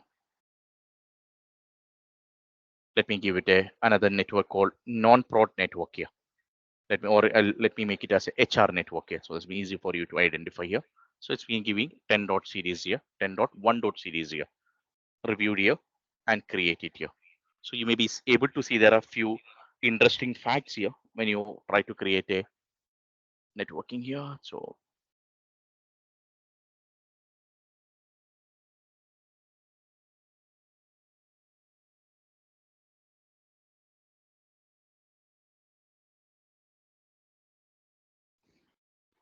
review and create.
Right now, this VM creation has been completed here.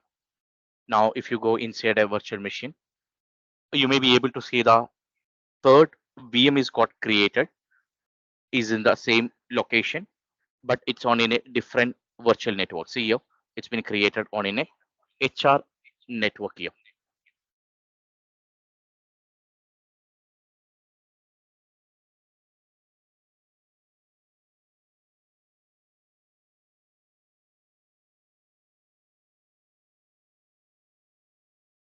So you may be able to see like,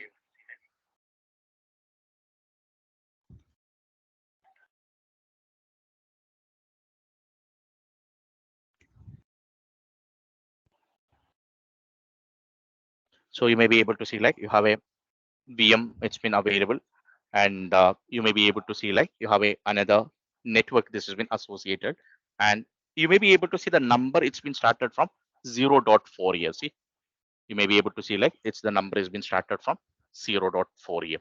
See, 0.4 it's been the number it's been assigned here. See, 0.4 is the number currently it's been assigned. So you need to understand whenever you start assigning on into a cloud portal here, you may be able to see like you have a resources are available and resources are configured in such a way that number is been started in a model like 0.4 or 0.5. So always the number has been started from 5 here, right? You may be able to see like this has been created always with a 0.4 here. Let me give you one more interesting numbers here. Let me type it on the chat. Just give me a second.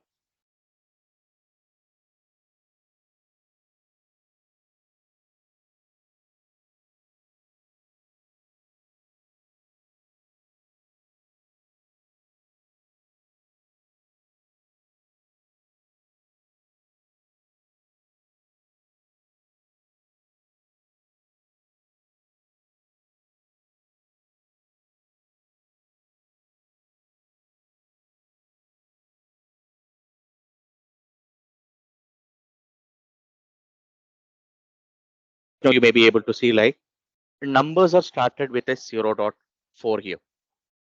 So you may be able to see there's a pattern you can able to see. So whenever you create any VNet on any region or any location or any name, always the numbers are started from 4 onwards. Even though your number has been created with a number has been started with a what we can say like a 0 or it's 1, 2, 3.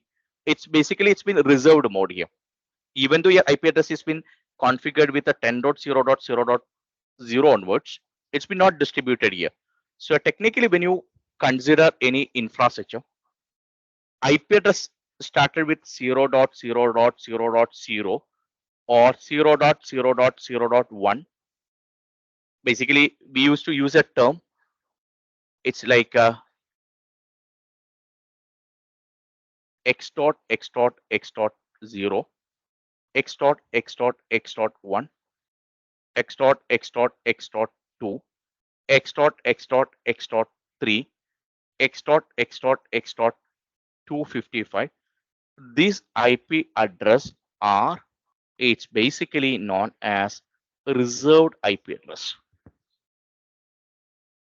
Technically, this has been basically it's been known as it's a reserved IP address here. So it's been not distributed for anything. So if you configure any VNet here, any IP address starting with a 10.0, so X is something, it can be a 10 dot series or 172 series or 192 series. So 10 dot series, 10.10.0.0 or 10.0.1, 10.0.0.2, 10.0.0.3, 10.0.0.255. These IP address are normally reserved IP address. So who is using this one? So one is always used by your gateway address. 2 and 3 is normally used by the DNS. This has been used by the broadcast, and this has been used by your network address here. So when you go for any have a option is been available, then you maybe have an option of few IP address needs to be excluded from the distribution here. So when you take a infrastructure, always try to avoid distributing or assigning this network. It's been on in a network here, so this may be uh, configured on in a network here. So basically, like you have a resource has been available, and this has to be configured in such a way that it has to be configured in a model of 5 onwards only. So or 4 onwards only. You cannot distribute 0 or 1, 2, 3 for your resources here. So please keep in your mind whenever you configure any resource, 0, 1, 2, 3, 4 always has to be assigned for your internal resources, and always this has been configured in a reserved mode here. So when you move as a consultant role, or in case if you are moving as a kind of a designing or architect role, please keep in your mind 0, 1, 2, 3 are not supposed to be assigned to your resources here. So I hope this point is been clear to everyone here, right? Any questions from anyone so far?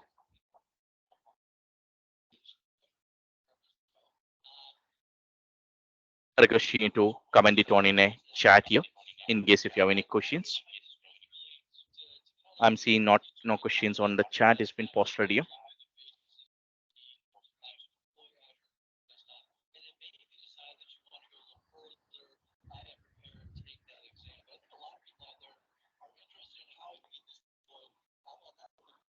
So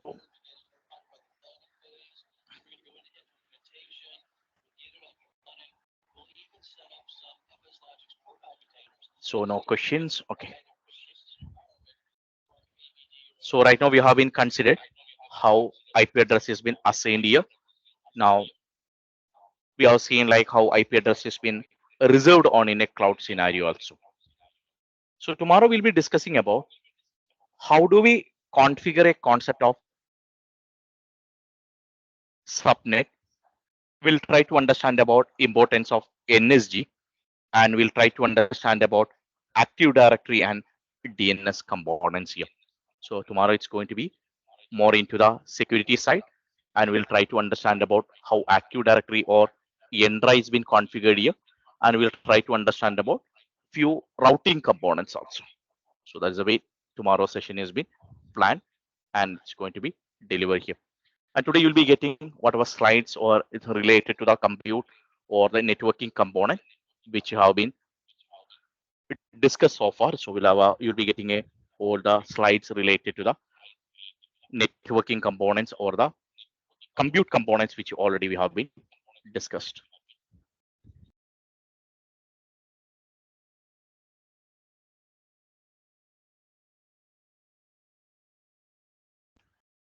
Any questions from anyone? Yes. Over to you, Surak.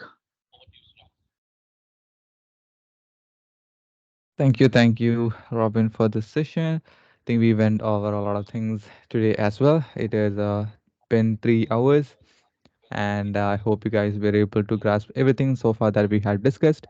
And I've been taking notes of all the things that we've been discussing so far.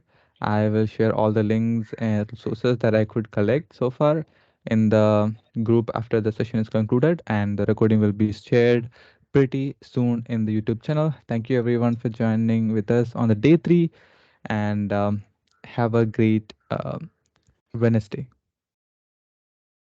Thank you. Thank you. Thank you, Surak.